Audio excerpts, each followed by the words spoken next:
അത് മൈക്കിന് എന്തോ കുഴപ്പം പറ്റി, അതാണ്. ഓക്കെ. അപ്പോ ഇന്നത്തെ മിഡ് നൈറ്റ് സ്റ്റാർസ് ഗ്രൂപ്പിലെ എല്ലാ സുഹൃത്തുക്കൾക്കും നമസ്കാരം. പ്രത്യേകിച്ചും പുതുമക്കാരായിട്ടുള്ള ആളുകളുണ്ടെങ്കിൽ അവർക്ക് പ്രത്യേക അഭിനന്ദനം രേഖപ്പെടുത്തുന്നു. അപ്പോൾ ഇന്ന് ഞാൻ പറയാൻ പോകുന്ന കുറച്ച് കാര്യങ്ങൾ, പ്രധാനമായിട്ടും ഞാൻ ഉദ്ദേശിക്കുന്നത് എന്താണ് മദ്യാസക്ത രോഗം, എന്താണ് നമ്മുടെ ജീവിതം, അതുമായിട്ട് ബന്ധപ്പെട്ടുള്ള നമ്മുടെ ജീവിതം എന്താണ്, അത് നമ്മളെങ്ങനെ ബാധിക്കുന്നു, നമുക്ക് എന്ത് ചെയ്യാൻ പറ്റും, നമുക്ക് അതിൽ നിന്ന് രക്ഷപ്പെടാൻ എന്ത് ചെയ്യാൻ പറ്റും. അപ്പൊ ഇങ്ങനെയുള്ള കുറച്ച് കാര്യങ്ങളാണ് ഞാൻ പറയാൻ ഉദ്ദേശിക്കുന്നത്. അപ്പൊ അത് സ്വാഭാവികമായിട്ടും നമുക്ക് കുറെ അധികം കാര്യങ്ങൾ, ഇതൊരു രോഗം എന്നുള്ള നിലയ്ക്കാണ് നമ്മൾ സമീപിക്കുന്നത്. ശാസ്ത്രീയമായിട്ടും നമ്മുടെ അനുഭവ സമ്പത്തുകളും കണക്കിലെടുത്താണ് നമ്മൾ മദ്യാസക്ത രോഗത്തെ പറ്റി സംസാരിക്കുന്നത്. ഇതിൽ ഏറ്റവും വലിയ തടസ്സം നിൽക്കുന്നത്, ഒരു മദ്യാസക്ത രോഗി എന്നൊക്കെ വിളിക്കുന്നത് ചിലപ്പോൾ ആദ്യമായിട്ട് വരുന്ന ഒരാൾക്ക് ഒരു അസംബന്ധമായിട്ട് തോന്നും. മദ്യാസക്ത രോഗി, അത് എന്ത് രോഗി?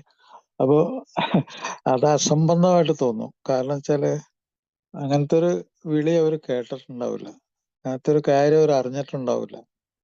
ആകെപ്പാടെ ഈ മദ്യാസക്ത രോഗം എന്നൊക്കെ പറഞ്ഞാൽ അറിയുന്നത്, കുറച്ച് മദ്യം കഴിച്ച് ഒന്ന് മയങ്ങി പോവുക, അല്ലെങ്കിൽ ബോധത്തിന് എന്തെങ്കിലും ചെറിയ തകരാറ് വരുമ്പോൾ എന്തെങ്കിലുമൊക്കെ വിളിച്ചു പറയുക, അല്ലെങ്കിൽ മദ്യം കഴിച്ചൊന്ന് ഛർദ്ദിച്ച് അവശനായി പോവുക, അല്ലെങ്കിൽ നടക്കാൻ പറ്റാതെ വരിക, അല്ലെങ്കിൽ ആരെങ്കിലും ഉപദ്രവിക്കാൻ നോക്കുക, അല്ലെങ്കിൽ അസഭ്യമൊക്കെ പറയുക, അല്ലെങ്കിൽ വീട്ടിലെന്തെങ്കിലും കുറച്ച് സാധനങ്ങളൊക്കെ അടിച്ചു പൊളിച്ചു കളയുക, എന്തെങ്കിലും ഒരു വാക്കുതർക്കൊക്കെ ഉണ്ട്, അത്രയൊക്കെ ഉള്ളു. അവരുടെ അഭിപ്രായത്തില് മദ്യപാനം എന്ന് പറഞ്ഞാൽ അത്രേ ഉള്ളു. ഇത് എത്രയോ സൂപ്പർഫിഷ്യലായി, എത്രയോ ഉപരിപ്ലവമായിട്ടുള്ള ഒരു അറിവാണത് മദ്യപാനത്തെക്കുറിച്ച്. മദ്യപാനത്തെക്കുറിച്ച് വളരെ അധികം ഗഹനമായിട്ടുള്ള നല്ലൊരു അറിവ് ഉള്ള ഒരാൾക്ക് മാത്രമേ അതിൽ നിന്ന് രക്ഷപ്പെടാൻ പറ്റുള്ളൂ. ഞാൻ നേരത്തെ പറഞ്ഞ ഈ സൂപ്പർഫിഷ്യൽ ആയിട്ടുള്ള അറിവ്, ഉപരിപ്ലവമായിട്ടുള്ള അറിവുള്ള ഒരാൾക്ക് ഒരിക്കലും രക്ഷപ്പെടാൻ പറ്റുമെന്ന് എനിക്ക് തോന്നുന്നില്ല. അല്ലെങ്കിൽ അയാൾ അത്രമാത്രം ബുദ്ധിമാനായിരിക്കണം. അപ്പോൾ ഇത് ഉപരിപ്ലവമായിട്ട് പുറമേ മാത്രം മനസ്സിലാക്കേണ്ട ഒരു കാര്യമല്ല, വളരെ വളരെ ഡീപ്പായിട്ട്. കാരണം ഇതില് ഒരാളുണ്ട്, ആ ആള് അന്വേഷിച്ചുകൊണ്ടിരിക്കുന്ന കുറെ കാര്യങ്ങളുണ്ട്. ആ അന്വേഷിച്ചുകൊണ്ടിരിക്കുന്ന കാര്യങ്ങൾ, ആ പ്രശ്നങ്ങൾ, അത് അയാളിൽ നിന്നാണ് തുടങ്ങുന്നതെന്നും അത് അയാളിലാണ് അവസാനിക്കണമെന്നുള്ള വളരെ വളരെ ഡീപ്പായിട്ടുള്ള ഒരു ജ്ഞാനം സമ്പാദിക്കാനുണ്ട് അയാൾക്ക്. നിർഭാഗ്യവശാല് എത്രയോ വർഷങ്ങള് പിന്നിട്ട് കഴിഞ്ഞിട്ടായിരിക്കും ചിലപ്പോ അങ്ങനെ ഒരു ചിന്തയൊക്കെ അയാളുടെ മനസ്സിൽ കൂടി പോകുന്നത്, അല്ലെങ്കിൽ ആരെങ്കിലും അയാൾ അങ്ങനെ സഹായിക്കുന്നത്, അല്ലെങ്കിൽ അതിനുള്ള ധൈര്യം കാണിക്കുന്നത്. അപ്പൊ അതിനുള്ള ഒരു ബുദ്ധിശക്തി അയാൾ ഉണർന്ന് പ്രവർത്തിക്കുന്നത് ഒക്കെ വർഷങ്ങൾ കഴിഞ്ഞിട്ടായിരിക്കും. അന്നേരത്തേക്കും സമയം വളരെ വൈകിപ്പോവും, വളരെ വളരെ അധികം സമയം വൈകിപ്പോവും. അപ്പോ നമ്മുടെ ഉദ്ദേശം എന്താണ്? ഒരു ജ്ഞാനം. ഈ മദ്യപാനം കൊണ്ട്, അതിപ്പോ അയാളൊരു സാധാരണഗതിയിൽ ഒരു സോഷ്യൽ ഡ്രിങ്കർ, ഒരു എല്ലാവർക്കും പൊരുത്തപ്പെടാൻ പറ്റുന്ന ഒരു മദ്യപാനി എന്നുള്ള രീതിയിൽ അയാൾ മനസ്സിലാക്കുന്ന രീതിയിൽ തുടങ്ങാം. ആ രീതിയിൽ മനസ്സിലാക്കിയിട്ട് അതിൽ വെച്ച് നമുക്ക് തുടങ്ങാം. കാരണം അത് അയാൾക്ക് സഹിക്കാൻ പറ്റുന്ന ഒരു കാര്യമാണ്. മദ്യപാനി എന്ന് വിചാരിച്ച് വളരെ ശക്തമായി പറഞ്ഞു കഴിഞ്ഞാൽ അയാള് ചിലപ്പോ ഒരു സാധാരണ മദ്യാസക്തൻ വളരെയധികം ദേഷ്യപ്പെടും, കോപാകുലനായേക്കും. ചിലപ്പോ അയാൾ ആ വാക്ക് കേൾക്കാൻ ഇഷ്ടപ്പെടുന്നില്ല. ഒരു മദ്യപാനി അങ്ങനെ അയാൾ അറിയാൻ ഇഷ്ടപ്പെടുന്നില്ല. കാരണം അയാള് വിചാരിക്കുന്നതും അയാൾ പ്രവർത്തിക്കുന്നതും സമൂഹത്തിൽ ഇടപെടുന്നതൊക്കെ മദ്യം അയാളുടെ കസ്റ്റഡിയിലാണ്. അയാൾക്ക് നിയന്ത്രിച്ച് കൊണ്ടു നടക്കാൻ പറ്റുന്ന ഒരു കാര്യം.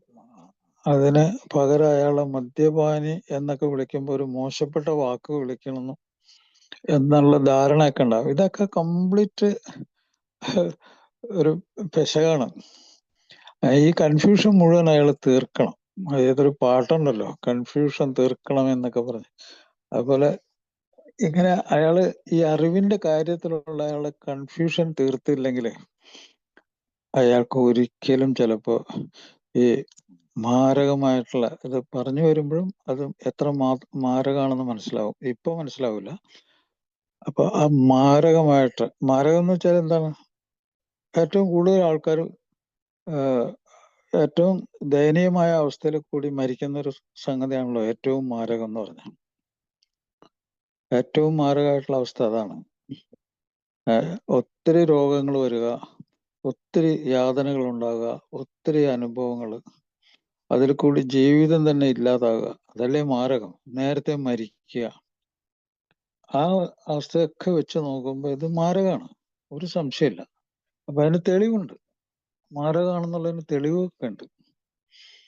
തെളിവില്ലാത്തൊരു കാര്യമൊന്നുമില്ല പറയുന്നത്. കാരണം വെച്ചാല് ഇപ്പോ ലോകാരോഗ്യ സംഘടന തന്നെ 1-ാം നമ്പർ മരണത്തിന്റെ സാധ്യത മദ്യാസക്ത രോഗവും മറ്റു ലഹരി വസ്തുക്കളും കൂടി ചേർന്നുള്ളതാണ് ഏറ്റവും കൂടുതൽ മരണം. അത് ഹൃദ്രോഗമോ വേറെ രോഗമൊന്നുമല്ല.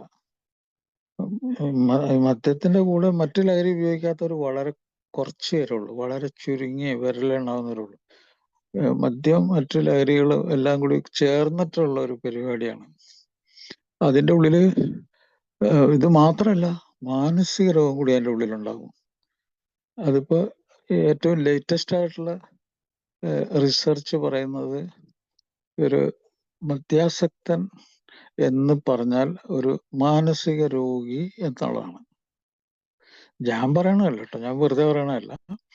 ഇത് ലോകത്തിലെ ഏറ്റവും വലിയ ഗ്രന്ഥങ്ങൾ ഇതിനെക്കുറിച്ച് പറയുന്ന സംസാരിക്കുന്ന അറിവ് പകരുന്ന 2 ഗ്രന്ഥങ്ങൾ പറയുന്നതാണ് ആൽക്കഹോളിസം എന്ന് പറഞ്ഞാൽ it's A mental and behavioural disease. ഒരാൾക്ക് ഒരു മാനസിക രോഗായി മാറണമെന്ന് ആഗ്രഹിക്കുന്ന ആരെങ്കിലും ഉണ്ടോന്ന് എനിക്ക് തോന്നണില്ല ഈ ലോകത്ത്. അപ്പൊ it's A mental and behavioural disease. ഇതിന്റെ തെളിവുണ്ട്. ICD-10 എന്ന് പറഞ്ഞ പുസ്തകം എടുത്ത് അല്ലെങ്കിൽ നിങ്ങളുടെ മൊബൈൽ അങ്ങ് അടിച്ചു നോക്കിയാലും മതി. ICD-10 അടിച്ചു കഴിഞ്ഞാൽ നിങ്ങൾക്ക് കാണാം മെന്റൽ ആൻഡ് ബിഹേവിയറൽ ഡിസീസ്. അത് വെറുതെ അവിടെ എഴുതി വെക്കൂല അങ്ങനെ. മറ്റൊന്ന് DSM-5 എന്ന് പറഞ്ഞ അമേരിക്കൻ സൈക്യാട്രിക് അസോസിയേഷൻ, അവരും എഴുതി വെച്ചേക്കണ പുസ്തകമുണ്ട്.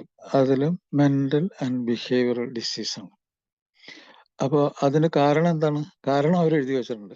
ആൽക്കഹോൾ യൂസ്, മദ്യത്തിന്റെ ഉപയോഗം. ആ ഉപയോഗം പലതരത്തിലുണ്ട്. വല്ലപ്പോഴും ഒരു പരീക്ഷണം, മിക്കപ്പോഴും ഉള്ള ഒരു ഉപയോഗം, സ്ഥിരമായിട്ടുള്ള ഉപയോഗം, അല്ലെങ്കിൽ കുടിച്ച് ബോധം കെടാനുള്ള ഒരു ഉപയോഗം, അല്ലെങ്കിൽ ഒരു മാസത്തിൽ 2-3 ദിവസം വളരെ അധിക അളവിൽ ഉപയോഗം, അല്ലെങ്കിൽ നിത്യേന കുറേശ്ശെ ഉപയോഗം, അല്ലെങ്കിൽ ഇങ്ങനെയുള്ള പലതരത്തിലുള്ള ഉപയോഗത്തിൽ കൂടി ഒരാൾ മദ്യത്തിന്റെ മറ്റ് ലഹരി ഉപയോഗിക്കുന്നുണ്ട്, അതിന്റെ ഒരു ആശ്രിതനായിട്ട് മാറുക. അത് ശരീരത്തോടും തലച്ചോറിനോടും ശരീരത്തിലെ അവയവങ്ങളോടും പറയുന്ന ആ രീതി, ആ സ്വഭാവം ഏറ്റുവാങ്ങി അതിന് അടിമപ്പെട്ട് ജീവിക്കുന്ന ഒരാൾ. അതാണ് അവസാനത്തെ അവസ്ഥ. ഇതെല്ലാം ചെയ്യുന്ന അവസാനിക്കുന്ന അവിടെയാണ്. ഒരു ആൽക്കഹോൾ ഡിപ്പെൻഡന്റ് എന്ന് പറയും. ഈ വാക്കും വളരെ ഇമ്പോർട്ടൻ്റ് ആണ്. ഇത് ഇംഗ്ലീഷിൽ ആയതുകൊണ്ട് വലിയ പ്രശ്നമൊന്നുമില്ല.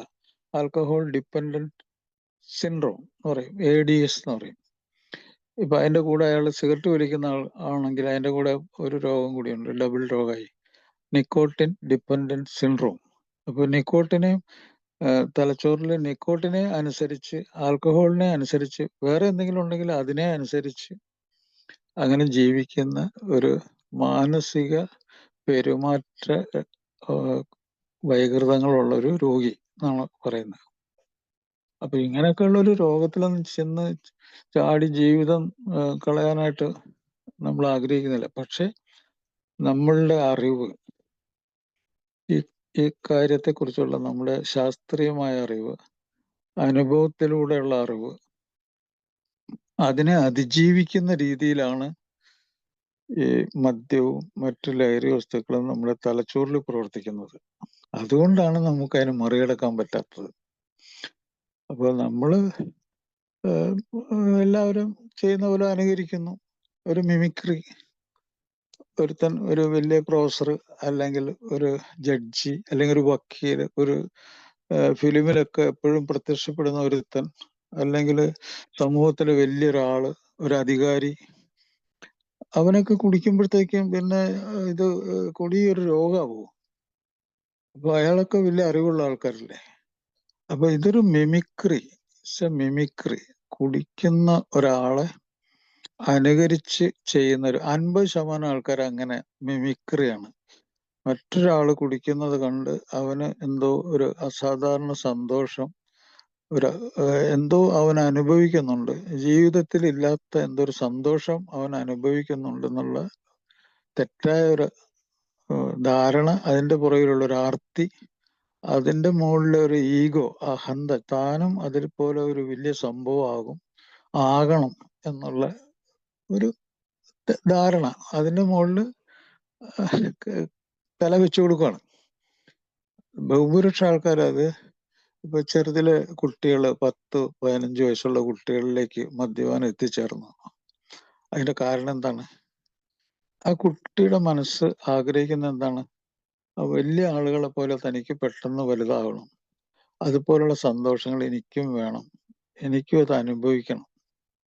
അങ്ങനെയാണ് ഇപ്പൊ അമേരിക്കയിലൊക്കെ ആണെങ്കിൽ 27 വയസ്സ്, 10 മുതൽ 27 വയസ്സ് വരെയുള്ള പെൺകുട്ടികൾ, ടീനേജ് മുതൽ പ്രായപൂർത്തിയിലേക്ക് കടക്കുന്ന പെൺകുട്ടികളുടെ ഇടയിലാണ് ഏറ്റവും കൂടുതൽ ലഹരി ഉപയോഗിച്ചുള്ള ആത്മഹത്യ. കാരണം എന്താണ്? അവർക്ക് ആഗ്രഹം പെട്ടെന്ന് ഇങ്ങനെ ഉള്ള സന്തോഷങ്ങൾ, ആനന്ദം അതൊക്കെ അനുഭവിക്കണം. അത് അവർ ഉപയോഗിച്ചു, അവരത് അനുഭവിച്ചു. അതവരെ നയിച്ചത് എന്തിലേക്കാണ്? തലച്ചോറിന്റെ ഡാമേജിലേക്ക്.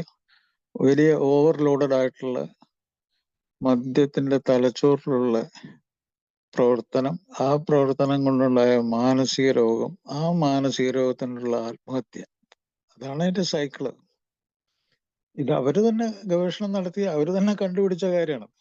അപ്പൊ ഇതെല്ലാം തെളിവുള്ള കാര്യമാണ്.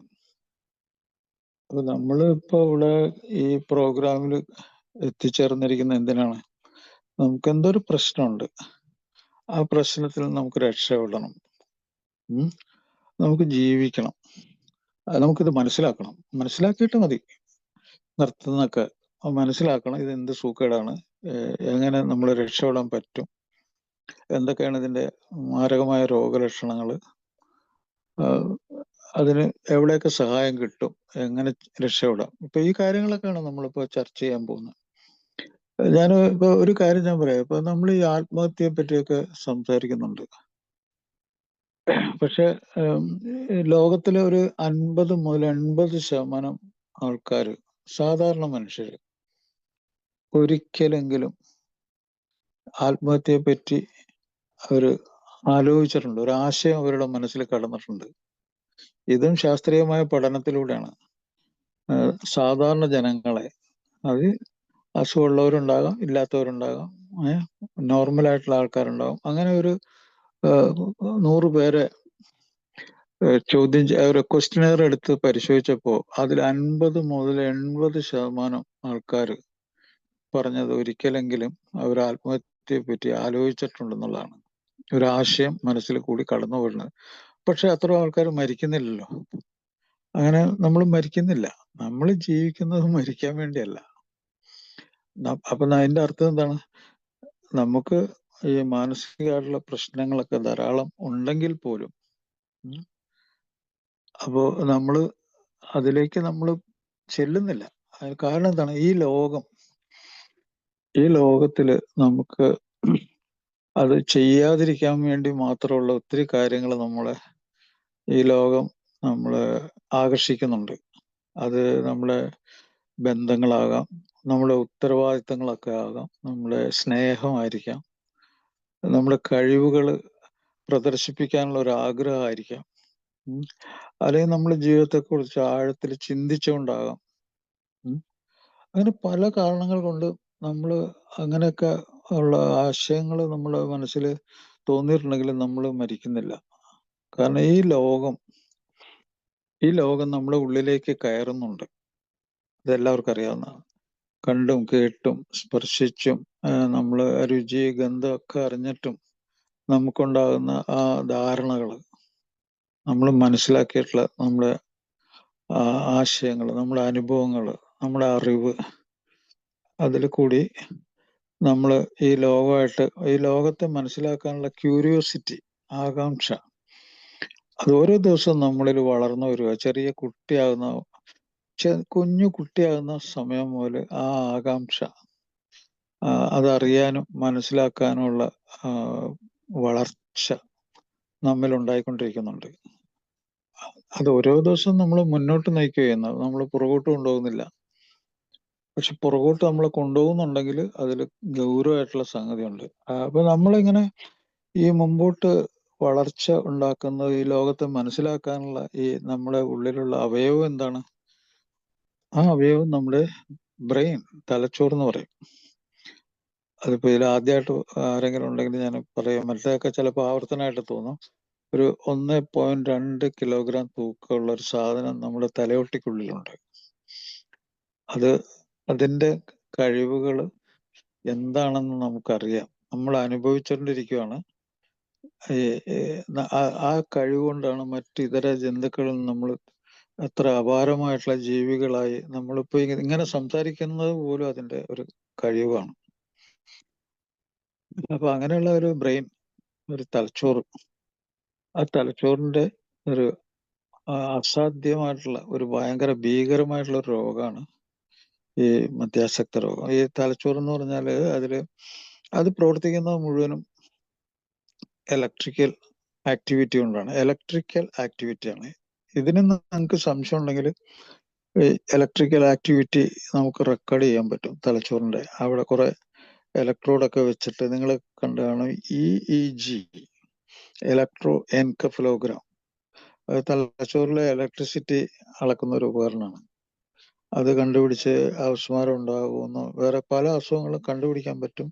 ഒരാളുടെ തലച്ചോറ് പ്രവർത്തനം നിന്നുപോയോന്ന് അറിയാൻ പറ്റും. അത് പ്രവർത്തിച്ചു കഴിഞ്ഞാൽ അത് വെറും ഒരു സ്ട്രെയിറ്റ് ലൈൻ ആയിരിക്കും. മറ്റേതിൽ കുറെ വേവ്സ്, കുറച്ച് ഇങ്ങനെ തരംഗങ്ങൾ പോലെ, ഇങ്ങനെ വേവ്സ് പോലെ, തിരമാലകളുടെ ഇതുപോലെ ഇങ്ങനെ രേഖപ്പെടുത്തിയിട്ടുള്ള ഇതുണ്ടാവും. അതിന് പകരം ഒരു നേർവരയായിരിക്കും. അതിന്റെ അർത്ഥം അതിൽ ഇലക്ട്രിസിറ്റി കടന്നു പോകുന്നില്ലെന്നർത്ഥം. അപ്പൊ ആ ഇലക്ട്രിസിറ്റി തീർന്നു കഴിഞ്ഞാൽ മരണമാണ്. അപ്പൊ നമ്മുടെ ശരീരത്തിലും എല്ലാ അവയവങ്ങളിലും ഓരോ കോശങ്ങളിലും ഇലക്ട്രിസിറ്റി ഉണ്ട്. ഈ ഇലക്ട്രിസിറ്റി എന്തെല്ലാം പ്രവർത്തനം നടത്തുന്നു? ഒത്തിരി കെമിക്കൽ റിയാക്ഷനെ സഹായിക്കുന്നു, സന്ദേശങ്ങൾ എത്തിക്കുന്നു, ഈ ലോകത്തെക്കുറിച്ചുള്ള ധാരണ നമ്മളിൽ ഉണ്ടാക്കുന്നു. നമുക്ക് പലതരം വികാരങ്ങൾ ഫീൽ ചെയ്യുന്നു. നമ്മുടെ ലൈംഗികമായിട്ടുള്ള ഉത്തേജനം അതിൻ്റെ ഉള്ളിൽ കൂടിയാണ് സാധിക്കുന്നത്. ഇപ്പൊ നമ്മളെ ഉറക്കത്തിൽ തന്നെ നമുക്കൊരു എന്തെങ്കിലും ഒരു വേദനയുള്ള സംഗതി നമ്മൾ ഞെട്ടി എഴുന്നേക്കുന്നു. നമ്മുടെ ശരീരത്തിലെ മിക്കവാറും അവയവത്തിന്റെ മുകളിൽ തലച്ചോറിന് അതിന്റെ കൺട്രോൾ ഉണ്ട്. ഇപ്പൊ ഉദാഹരണത്തിന് ശ്വാസം എടുക്കുന്നതിൽ നമ്മളത് അറിയുന്ന പോലുമില്ല. ശ്വാസം എടുക്കുന്നതും വിടുന്നതും അറിയുന്നില്ല.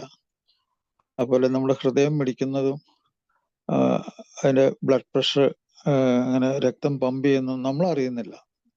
നമ്മളെ അറിയിക്കാതെ ശരീരം അതങ്ങനെ, അതിന് കഴിവുണ്ട്. നമ്മളെ അറിയിക്കാതെ ആ പണി നടത്താനുള്ള കഴിവ് അതിനുണ്ട്. അങ്ങനെ എത്രയോ വളരെ സൂക്ഷ്മമായിട്ടുള്ള കാര്യങ്ങളൊക്കെ ഈ തലച്ചോറിന്റെ കസ്റ്റഡിയിലാണ് നടക്കുന്നത്. അപ്പൊ ഈ കാര്യം ഒരു വലിയ വിദ്യാഭ്യാസമൊന്നും വേണമെന്നില്ല, ഒരു സാധാരണ ആൾക്ക് പോലും മനസ്സിലാക്കുക. ഇത് എന്റെ തലച്ചോറിന്റെ പ്രവർത്തനം ഉള്ളത് കൊണ്ടാണ് ഞാൻ ഒരു സുബോധത്തോടു കൂടി, നല്ലൊരു ബോധത്തോടു കൂടി എന്നെ ഉപദ്രവിക്കാതെയും എനിക്കെതിരായിട്ട് പ്രവർത്തിക്കാതെയും മറ്റുള്ളവരിലേക്ക് കയറി ഇടപെട്ട് അവരെ ഉപദ്രവിക്കാതെയും എന്റെ മനസ്സ് ഈ ശരി തെറ്റുകള് തിരിച്ചറിഞ്ഞ് ഭ്രാന്താകാതെ ജീവിക്കുന്നത് എന്റെ തലച്ചോറിന്റെ മേന്മ, ക്വാളിറ്റി കൊണ്ടാണെന്നുള്ള കാര്യം വിദ്യാഭ്യാസമുള്ള ആളും ഇല്ലാത്ത ആളും എല്ലാവരും മനസ്സിലാക്കേണ്ട കാര്യം. അത് മനസ്സിലാക്കിയില്ലെങ്കിൽ ഈ ഭൂമിയിലുള്ള ജീവിതം കൊണ്ട് ഒരു കാര്യമില്ലെന്ന് എനിക്ക് തോന്നുന്നു. കാരണം അനുഭവത്തിലൂടെയുള്ള കാര്യമാണ് അതൊക്കെ. അപ്പൊ ഒരാള് ആക്സിഡന്റ് ആയിട്ട് ആശുപത്രി ചെന്ന ഡോക്ടർ അയാളുടെ കണ്ണിലേക്ക് ഒരു ലൈറ്റ് അടിച്ചു നോക്കും. അയാളുടെ കണ്ണിന്റെ ഉള്ളില് ഒരു പ്യൂപ്പിൾ എന്ന് പറഞ്ഞ സാധനമുണ്ട്. അത് തലച്ചോറുമായിട്ട് നേരിട്ടുള്ള കണക്ഷനാണ്. അപ്പൊ അത് ആ ലൈറ്റ് അടിച്ചു നോക്കുമ്പോൾ അത് ചുരുങ്ങും വികസിക്കുകയും ചെയ്യും. അപ്പൊ അതിന്റെ ഇലക്ട്രിസിറ്റി പാഞ്ഞു പോകുന്നുണ്ട്, അത് അങ്ങോട്ട് ചെല്ലുന്നുണ്ട്, ഇങ്ങോട്ടൊരു റെസ്പോൺസ് ഉണ്ടെന്ന് മനസ്സിലാവും. ഡോക്ടർ അടിച്ചു നോക്കുമ്പോഴത്തേക്കും പക്ഷെ അതിങ്ങനെ വികസിച്ചിരിക്കുകയാണ്, അത് ചുരുങ്ങുന്നില്ല. അത് ഈ ലൈറ്റ് അടിച്ചപ്പോൾ ഒരു റിയാക്ഷനും ഇല്ല. ഡോക്ടർക്ക് പെട്ടെന്ന് സെക്കൻഡിനുള്ളിൽ ഡോക്ടർക്ക് മനസ്സിലാവും ഇയാൾ മരിച്ചിരിക്കുന്നു. ഡോക്ടർ സ്റ്റെതസ്കോപ്പ് ഒക്കെ വെച്ച് നോക്കുമ്പോൾ അയാളുടെ ഹൃദയത്തിന്റെ മിടിപ്പില്ല, മരിച്ചിരിക്കുന്നു. അയാൾക്ക് വേണമെങ്കിൽ അയാളുടെ ബന്ധുക്കൾക്ക് അയാളുടെ അവയവങ്ങളൊക്കെ വേണമെങ്കിൽ ആർക്കെങ്കിലും ഡൊനേറ്റ് ചെയ്യാം. പക്ഷെ അയാളുടെ തലച്ചോറ് ഒരിക്കലും ഇനി പ്രവർത്തിക്കാൻ പോകുന്നില്ല, അത് മരിച്ചു കഴിച്ചിരിക്കുന്നു. അപ്പൊ നമ്മൾ എന്തിനാ ജീവിക്കുന്നത്? ഈ തലച്ചോറ് സുരക്ഷിതമായിട്ട് കൊണ്ടാണെന്ന് നമ്മുടെ ജീവിതം മെച്ചപ്പെടുത്തി, ഈ ജീവിതം മെച്ചപ്പെടുത്തുന്നതിന്റെ എല്ലാ റെസ്പോൺസിബിലിറ്റി, എല്ലാ ക്വാളിറ്റിയും, എല്ലാ ഉത്തരവാദിത്വം നമ്മുടെ ബ്രെയിനിലാണ്. ഈ പുറമേയുള്ള ഈ ലോകം, നമ്മുടെ അകമയുള്ള ലോകം, നമ്മുടെ ബന്ധങ്ങള്, നമ്മളറിയുന്ന യാഥാർത്ഥ്യങ്ങള്, നമ്മുടെ ബുദ്ധിശക്തി, നമ്മുടെ കഴിവുകള് ഒക്കെ നമ്മുടെ തലച്ചോറിന്റെ ഉത്തരവാദിത്തമാണ്. അപ്പൊ അങ്ങനത്തെ ഒരു സാധനത്തിനെ ഉപദ്രവിച്ച് കളിക്കാനായിട്ട് നമുക്ക് അത് ഏറ്റവും വലിയ വിഡ്ഢിത്തരമായിട്ട് എനിക്ക് തോന്നുക. അപ്പൊ ആ രോഗത്തിന്റെ പേരാണ് അഡിക്ഷൻ. അഡിക്ഷൻ എന്ന് പറയും. അഡിക്ഷൻ എന്ന് പറഞ്ഞാൽ ഒരു വലിയ വാക്കാണത്. അഡിക്ഷന്റെ പച്ച മലയാളത്തിലുള്ള വാക്ക് അർത്ഥം ഒട്ടിപ്പിടിക്കാന്നർത്ഥം. ഒരു പശ വെച്ച് ഒട്ടിപ്പിടിച്ച് അത് വേർപെടുത്താൻ പറ്റാത്ത അവസ്ഥയ്ക്കാണ് അഡിക്ഷൻ. ഒട്ടിപ്പിടിച്ചിരിക്കുക. ഇപ്പൊ ആനന്ദം, സന്തോഷം അയാളുടെ തലച്ചോറിലേക്ക് കയറി, ഒത്തിരി മദ്യം കഴിച്ച ഉടനെ സന്തോഷം കയറി, ഉടനെ അവൻ വിചാരിക്കുകയാണ് ഇതാണ് ജീവിതത്തിലെ ഏറ്റവും വലിയ സംഭവം. അങ്ങനെ ഒരു ധാരണ ഉണ്ടായി, അങ്ങനെ ഒരു ഫീലിംഗ് ഉണ്ടായി. പിന്നെ അവന്റെ തലച്ചോറിൽ നിന്ന് അത് പോകുന്നില്ല. ആ ചിന്ത, ആ തോന്നലും അതവിടെ ഒട്ടിപ്പിടിച്ചു, പശ വെച്ച് ഒട്ടിച്ചു. അത് പിന്നെ പറിച്ചെടുക്കാൻ പറ്റില്ല പെട്ടെന്നൊന്നും. ആ അവസ്ഥയാണ് addiction. So addiction is a very very dangerous problem, very highly dangerous. അപ്പൊ ആ അഡിക്ഷൻ ഉണ്ടാക്കുന്നത് മദ്യം ഉണ്ടാക്കാം, മറ്റൊരു 5-8-10 ലഹരി സാധനങ്ങളുണ്ട്. നിക്കോട്ടിൻ, മദ്യം കഴിക്കുമ്പോൾ വലിക്കുന്ന സിഗരറ്റ്, ടൊബാക്കോ, അല്ലെങ്കിൽ അതിനുള്ള നിക്കോട്ടിൻ, അല്ലെങ്കിൽ കന്നാബിസ്, കഞ്ചാവ്, ഇതൊക്കെ നമ്മൾ കേരളത്തിൽ എല്ലാ ദിവസവും ഈ ടി വിയിലും പത്രത്തിലും ഇങ്ങനെ വായിച്ചുകൊണ്ടിരിക്കുക. അതൊക്കെ ഒരു തമാശയായിട്ട് തോന്നുമായിരിക്കും, പക്ഷെ തമാശയൊന്നുമല്ല. It is a very very, കേരളത്തിന്റെ ഇന്നത്തെ ജീവിതത്തിന്റെ ക്വാളിറ്റി, അതിനി മുന്നോട്ട് പോകുമോ, ഇത് എത്രമാത്രം പോകും, അതിനെന്ത് ക്വാളിറ്റി ഉണ്ടാവും, അത് രക്ഷപ്പെടുവോ എന്നൊക്കെ അറിയുന്നതിന്റെ ഇതിന്റെ സ്ഥിതിവിവര കണക്ക് വെച്ച് നോക്കിക്കഴിഞ്ഞാൽ ഇന്നിപ്പോ ലോകത്തിലെ ഇപ്പൊ ലഹരിയെ പറ്റി ആലോചിക്കാനും അതിനെപ്പറ്റി ബോധവൽക്കരണം ചെയ്യാനൊക്കെ ഉള്ള ദിനമാണെന്നൊക്കെ പറയുന്നത്. എന്തിനാണെന്ന് എനിക്കറിയാൻ പാടില്ല. ഇത് ഇന്നത്തെ ഒരു ദിവസം മാത്രം ആലോചിക്കേണ്ടതല്ല. ഈ ലോകം ജീവിച്ചിരിക്കുന്നിടത്തോളം, നിലനിൽക്കുന്നിടത്തോളം കാലം, പ്രത്യേകിച്ച് കേരളത്തിൽ, ഇപ്പൊ ഇന്ത്യയിൽ വലിയ വിദ്യാഭ്യാസമൊക്കെ ഉള്ള സ്ഥലമാണെന്ന് പറയുന്നത്. അപ്പൊ അതില് ഈ കേരളം, ഈ കൊച്ചു സ്ഥലം ഇത് രക്ഷപ്പെട്ടത് ഭയങ്കര സംഭവം കേട്ടോ. വിദ്യാഭ്യാസം കൊണ്ടും പിന്നെ കുറച്ച് ആരോഗ്യത്തിന്റെ കാര്യത്തിലൊക്കെ ഉള്ളൊരു ഇതുകൊണ്ട് രക്ഷപ്പെട്ടൊരു സ്ഥലമാണ്. ഇതിപ്പോ ഇങ്ങനെ പോകുന്ന ഈ സ്ഥലം എങ്ങനെ രക്ഷപ്പെടും എന്നുള്ളത് ആലോചിക്കുമ്പോൾ ഭയങ്കര ഒരു ഭീകരമായിട്ടുള്ള ഒരു ചോദ്യമാണത്. അപ്പൊ ഇതിലിപ്പോ വന്നിരിക്കുന്ന ആൾക്കാർ ഭയങ്കര ഉത്തരവാദിത്വം ആ കാര്യത്തിലുണ്ട്. അവര് രക്ഷപ്പെടുക മാത്രമല്ല, ഈ ഒരു മഹത്തായ സന്ദേശം, ഈ ഒരു ജീവൻ മരണ പോരാട്ടത്തിലെ ഒരു സന്ദേശം, അത് ഇപ്പോഴും ഇത് അനുഭവിച്ചുകൊണ്ട് യാതനകൾ അനുഭവിച്ച് മരണത്തെ നേരിട്ടുകൊണ്ടിരിക്കുന്ന ആൾക്കാർക്ക് ഈ സന്ദേശം കൊടുത്ത് അവരെ രക്ഷപ്പെടുത്തണം. അതൊരു ഭയങ്കര ഉത്തരവാദിത്തമാണ്. അത് ഭയങ്കര ഒരു ചികിത്സയാണ്. ഈ ലോകത്തിലെ ഭയങ്കര ഒരു അറിവാണത്, ഭയങ്കര തിരിച്ചറിവാണത്. അപ്പോ അതിനെപ്പറ്റിയാണ് ഞാൻ സംസാരിക്കുന്നത്. അതില് വളരെ സിമ്പിൾ ആയിട്ടുള്ള കുറച്ച് കാര്യം ഞാൻ പറയാൻ ആഗ്രഹിക്കുന്നു. ഒന്ന്, നമ്മളെ ഈ ജീവിതത്തില് വളരെയധികം ചെറിയ പരമാണുക്കള് ചേർന്ന് ലെയർ ബൈ ലെയർ അടുക്കി അട്ടിവെച്ച് ഇരിക്കുന്നൊരു സാധനമാണ്. അത് ജീവനില്ലാത്ത സാധനത്തിലും അതുണ്ട്. അതിപ്പോ ജീവനില്ലാത്ത ഏത് സാധനം എടുത്ത് നോക്കിയാലും അതിൽ ശാസ്ത്രീയമായി പരിശോധിച്ചാൽ പരമാണുക്കളുണ്ടാവും. ആറ്റം എന്ന് പറയും. അത് വിഭജിക്കാൻ പറ്റാത്തതാണെന്ന് വിചാരിച്ചിരുന്നു. പക്ഷെ നമ്മൾ ശാസ്ത്രീയമായിട്ട് അതിനെ വിഭജിച്ചു. അതിൻ്റെ ഉള്ളിലും കണങ്ങളുണ്ട്. അപ്പോ വിദ്യാഭ്യാസമുള്ളവർക്ക് അറിയാതെ അതിൽ ന്യൂട്രോൺ എന്ന് പറഞ്ഞ ചാർജ് ഇല്ലാത്ത ഒരു സാധനമുണ്ട്. അതിന്റെ സെൻട്രൽ പോസിറ്റീവ് ചാർജുള്ള ഒരു പ്രോട്ടോൺ എന്ന് പറഞ്ഞ സാധനമുണ്ട്. ഇതിന്റെ രണ്ടിന്റെ ചുറ്റും കിടന്ന് കറങ്ങിക്കൊണ്ടിരിക്കുന്ന ഒരു ഓർബിറ്റല്, ഈ ഭൂമി സൂര്യനെ ചുറ്റുന്ന പോലെ ഇങ്ങനെ ഓർബിറ്റലിൽ കറങ്ങിക്കൊണ്ടിരിക്കുന്ന നെഗറ്റീവ് ചാർജുള്ള സാധനമുണ്ട്. അതിന്റെ പേരാണ് ഇലക്ട്രോൺ എന്ന് പറയും. ഇലക്ട്രോൺ അതിങ്ങനെ കറങ്ങിക്കൊണ്ട്, ജീവനില്ലാത്ത നമ്മുടെ ഈ ചുറ്റുമുള്ള സാധനത്തിലെല്ലാം, ഈ ലോകത്തിലെ എല്ലാ സാധനത്തിലും അതുണ്ട്. പക്ഷെ ജീവൻ എന്ന് പറയണമെങ്കിൽ അതിന് കുറച്ചുകൂടി മുമ്പോട്ട് പോകണം. കുറച്ചുകൂടി അതിന് മാറ്റം വരും. ആ മാറ്റമാണ് കെമിക്കൽ റിയാക്ഷൻ. അപ്പൊ ഞാനീ പറഞ്ഞ സാധനം ഒരു കെമിക്കൽ സാധനമാണ്. ഇപ്പൊ ഹൈഡ്രജൻ, ഓക്സിജൻ ഇങ്ങനെയൊക്കെയുള്ള മൂലകങ്ങളൊക്കെ നേരത്തെ പറഞ്ഞ സാധനം കൊണ്ട് ഉണ്ടാക്കിയതാണ്. ലെയർ ബൈ ലെയർ ആയിട്ട് ഇങ്ങനെ കിടക്കുക. അപ്പോൾ ഹൈഡ്രജൻ, ഓക്സിജൻ, നൈട്രജൻ ഇങ്ങനെയുള്ള സാധനങ്ങളൊക്കെ ഉണ്ട്. ഇതൊക്കെ ജീവൻ ഉള്ള വസ്തുവിൽ ഈ സാധനങ്ങളൊക്കെ, ഈ മൂലകങ്ങളൊക്കെ അടങ്ങിയിട്ടുണ്ട്. അതില് ജീവൻ ഉണ്ടാകാൻ സഹായിച്ചത് അതില് കെമിക്കൽ റിയാക്ഷൻ, രാസപരിണാമം അതിൽ സംഭവിച്ചു. രാസപരിണാമങ്ങൾ സംഭവിച്ചു ഈ മൂലകങ്ങളുടെ ഉള്ളില്. അപ്പോൾ അത് പലതരത്തില് വെറൈറ്റി ഓഫ് സാധനങ്ങൾ ഉണ്ടാക്കി. ഇതെല്ലാം കൂടി ചേർന്ന് അതിലിപ്പോ ഓക്സിജൻ, അതുപോലെ ഗ്ലൂക്കോസ്, ഫാറ്റ്, കൊഴുപ്പ്, പ്രോട്ടീൻ, അമിനോ അമ്ലങ്ങൾ, വൈറ്റമിൻസ്, വെള്ളം, ഇങ്ങനെ ഈ സാധനങ്ങൾ, ഈ രാസപദാർത്ഥങ്ങളൊക്കെ കൂടി ചേർന്നപ്പോൾ കോശങ്ങളുണ്ടായി. അത് ഏകകോശം ഉണ്ടായിരുന്നു, പിന്നെ ബഹുകോശം ജീവികൾ അങ്ങനെ ഉണ്ടായി. അങ്ങനെയുള്ള ബഹുകോശ ജീവികളിൽ ഒരു സാധനമാണ് നമ്മൾ ഹോമോസാപ്പിയൻസ് എന്നൊക്കെ പറഞ്ഞ് നമ്മള് ഇതിൽപ്പെട്ട കുരങ്ങ് വർഗത്തിൽപ്പെട്ട സ്പീഷീസ് എയ്പ്പ് എന്ന് പറയും. എയ്പ്പ്. അതിൽ ചിമ്പൻസിയുടെ ബ്രെയിനാണ് നമ്മളെ തലച്ചോറുമായിട്ട് ഏകദേശം ഒരു 3% വ്യത്യാസമുള്ളത്. ചിമ്പൻസിയുടെ തലച്ചോറും നമ്മളെ തലച്ചോറും തമ്മിലുള്ള വ്യത്യാസം.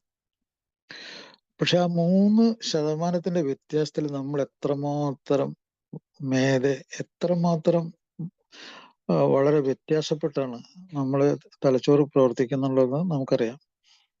അത് നമ്മൾ ശാസ്ത്രമാണ് നമുക്ക് അതിനെല്ലാം വഴി കാണിച്ചു തന്നത്. ശാസ്ത്രം മനസ്സിലാക്കാൻ പറ്റുന്ന, ശാസ്ത്രം എന്താണെന്നും ആ രീതിയിൽ മുന്നോട്ട് പോകാൻ സഹായിക്കുന്ന ഒരു തലച്ചോറ് നമുക്കുണ്ടായി. അതാണ് അതിൻ്റെ ഒരു അവസ്ഥയിൽ അന്ന് നമുക്ക് നമ്മുടെ തലച്ചോറിനെ വെല്ലാൻ പറ്റുന്ന സ്പീഡിൽ പ്രവർത്തിക്കുന്ന, അതേ രീതിയിൽ അനുകരിച്ച് നമ്മളുണ്ടാക്കിയ കൃത്രിമ നിർമ്മിത ബുദ്ധിയുണ്ട്. അത് നമ്മളും ഈ മൊബൈലിലൊക്കെ ഉണ്ടാവില്ല. ഈ മൊബൈലിന്റെ ഉള്ളിലും നിങ്ങളൊരു സാധനം അടിച്ചു കഴിഞ്ഞാൽ പെട്ടെന്ന് ആ സാധനം എത്തും. നിങ്ങളെ നിമിഷത്തിനുള്ളിൽ, സെക്കൻഡിന്റെ സ്പ്ലിറ്റ് സെക്കൻഡിനുള്ളിൽ നിങ്ങളുടെ മൊബൈലിലേക്ക് അത് എത്തും. അത് നിർമ്മിത ബുദ്ധിയുടെ പ്രത്യേകത. അപ്പൊ ആ ബുദ്ധിയിൽ, മനുഷ്യന്റെ ബുദ്ധിയിൽ നിന്നാണ് നിർമ്മിത ബുദ്ധി ഉണ്ടാക്കിയെടുത്തേക്കണേ. അപ്പൊ മനസ്സിലാവില്ല മനുഷ്യന്റെ തലച്ചോറിന്റെ കഴിവ് എന്താണെന്ന്. ഭയങ്കര അപാരമായ അതിന്റെ കഴിവ് മനസ്സിലാവും. അപ്പൊ ഞാനൊരു സാധാരണ മനുഷ്യന്റെ കാര്യം പറയാം. അതായത് ലോകത്തെ കണ്ടു കഴിഞ്ഞാല് ആ കാഴ്ചയില്, കേൾവിയിലും ഒക്കെ കൂടി ലോകത്തിന്റെ ഒരു ഇമേജ്, അതിന്റെ ഒരു നിഴല് തലച്ചോറിലുണ്ടാവും. ആ തലച്ചോറ് അത് അവിടെ എത്തിക്കഴിഞ്ഞാൽ അവിടെ അത് പകർത്തി വെക്കും, ഓർമ്മയിൽ പകർത്തി വെക്കും, ആവശ്യത്തിന് എടുക്കാൻ വേണ്ടി, ഓർക്കാൻ വേണ്ടി. അപ്പൊ മെമ്മറി ഉണ്ടായി. പിന്നെ നമുക്ക് ഓരോ കാര്യത്തിലും നമുക്കൊരു ആവശ്യം, ഒരു പർപ്പസ് ഉണ്ടായി, ഒരു ലക്ഷ്യം ഉണ്ടായി, ഒരു ആകാംക്ഷ ഉണ്ടായി. അതൊക്കെ നമ്മുടെ തലച്ചോറിന്റെ പ്രത്യേകതയാണ്. അപ്പൊ അതിനെ നമ്മൾ പിന്തുടർന്ന് പഠിച്ചു മനസ്സിലാക്കി, നമ്മൾ പഠിക്കുന്തോറും നമുക്ക് പലതരത്തിലുള്ള ബുദ്ധിശക്തി നമുക്ക് ഉണ്ടായി. കാര്യങ്ങൾ നമുക്ക് പലതരത്തിൽ പരീക്ഷിക്കാൻ തോന്നി, നിരീക്ഷിക്കാൻ തോന്നി. അങ്ങനെ നമ്മൾ അനേകം പേരങ്ങനെ ചെയ്ത കാര്യങ്ങൾ നമ്മളും ആവർത്തിച്ച് അത് ചെയ്തപ്പോൾ ശരിയാണെന്ന് മനസ്സിലാക്കിയപ്പോൾ അങ്ങനെ ശാസ്ത്രം ഉണ്ടായി. അപ്പൊ അതിനെല്ലാം ഒരു ക്രമമുണ്ട്. ക്രമത്തിന്റെ ഉള്ളിലാണ് ശരീരം പ്രവർത്തിക്കുന്നത്. ക്രമം, അതിന്റെ ശക്തിയൊക്കെ അതാണ്. അപ്പൊ സാധാരണ ഈ ജീവനില്ലാത്ത ഇതിലുള്ള ശക്തികൾ അതിന്റെ ഉള്ളിലുണ്ട്. ഇപ്പൊ ഒരു ഉദാഹരണം ഞാൻ പറയാം. ഇലക്ട്രോ മാഗ്നറ്റിക് ശക്തി, ഇലക്ട്രിസിറ്റിയും മാഗ്നറ്റിസവും അതിന്റെ ഉള്ളിലുണ്ട്. നമ്മുടെ തലച്ചോറിന്റെ ഉള്ളിൽ പ്രവർത്തിക്കുന്നു. അതുപോലെ ഗ്രാവിറ്റി, ഭൂഗുരുത്വത്തിന്റെ പോലത്തുള്ള സംഗതി. അതുപോലെ ന്യൂക്ലിയസിന്റെ ഉള്ളിൽ ശക്തിയുണ്ട്. ഇപ്പൊ കോശങ്ങളുടെ ഉള്ളിൽ ന്യൂക്ലിയസ് ഉണ്ട്, ന്യൂക്ലിയസിന്റെ ഉള്ളിൽ ശക്തിയുണ്ട്. അതേപോലെ അതിന്റെ വേറൊരു രൂപം ഫിസിക്സിൽ ഉള്ള ആറ്റത്തിന്റെ ഉള്ളിൽ ന്യൂക്ലിയസ് ഉണ്ട്. അതിന് ഭയങ്കര ശക്തിയാണ്. ആറ്റം ബോംബ് എന്ന് പറഞ്ഞാൽ ആ ന്യൂക്ലിയസിന്റെ ഉള്ളിലുള്ള അതിഭീകരമായ ശക്തിയാണ്. ഏതാനും ഗ്രാം കൊണ്ട് ഹിരോഷിമയും നാഗസാക്കിയൊക്കെ ഭസ്മമാക്കി കളഞ്ഞു. അത്ര ഭയങ്കര ശക്തിയുണ്ട്. അതിലും കുറഞ്ഞ ശക്തി, വീക്കായിട്ടുള്ള ശക്തിയുണ്ട്. അങ്ങനെ പലതരം ശക്തികൾ അതിൻ്റെ ഉള്ളിലുണ്ട്. അപ്പോൾ ആ ശക്തി എല്ലാത്തിലുണ്ട്, ജീവനുള്ളതിലും ജീവനില്ലാത്തതുണ്ട്. പക്ഷെ ജീവൻ ഉള്ളതിൽ എന്താ പ്രത്യേകത? അത് വളരുന്നു, വികസിക്കുന്നു, മരിക്കുന്നു, ഡിസിൻറ്റഗ്രേറ്റ് ചെയ്യുന്നു. അത് ചീഞ്ഞ് നാറിപ്പോകുന്നു. ചത്ത് കഴിഞ്ഞിട്ട് ചീഞ്ഞ് നാറി ഒന്നുമല്ലാതാവുന്നു. അപ്പൊ ജീവന്റെ അടിസ്ഥാനം എന്താണ്? അത് ജീവൻ, അത് പകുതി വീതം, ഒരു പകുതി എന്താണ് ജനിതകം, പകുതി ജനിതകങ്ങൾ രണ്ടുപേരിൽ നിന്ന് സ്വീകരിച്ച് ഒരു മുഴുവനും ഉള്ള ഒരു ജനിതകം ഉണ്ടായി. ആ ജനിതകത്തിന് നിയന്ത്രിക്കാൻ പറ്റി. ഒറ്റ കോശമാണ്, ഒറ്റ സെല്ല്. അത് വിഭജിച്ച് ഒരു വലിയ ജീവി, ആ ജീവി വളർന്ന് വികസിച്ച് വലുതായി അതുപോലെയുള്ള മറ്റ് ജീവികളെ ഉണ്ടാക്കാൻ പറ്റി. അങ്ങനത്തെ വളർച്ച, വികാസം, അതുപോലെ സന്താനോൽപാദനം നടത്താം. അതാണ് ജീവന്റെ ലക്ഷണം. ജീവനില്ലാത്തതായിട്ടുള്ള വ്യത്യാസം എന്ന് വെച്ചാൽ ഇതിന് ചലനമുണ്ട്, ഇതിങ്ങനെ വളർന്ന് വികസിച്ച് മരിച്ചു, അങ്ങനത്തെ ഒരു സാധനം. അപ്പൊ അതാണ് നമ്മൾ ഇതൊക്കെ, ഇതിന്റെ എല്ലാം കൺട്രോള്, ഇതില് ഏറ്റവും കേന്ദ്ര കഥാപാത്രമാണ് നമ്മുടെ തലച്ചോറ്.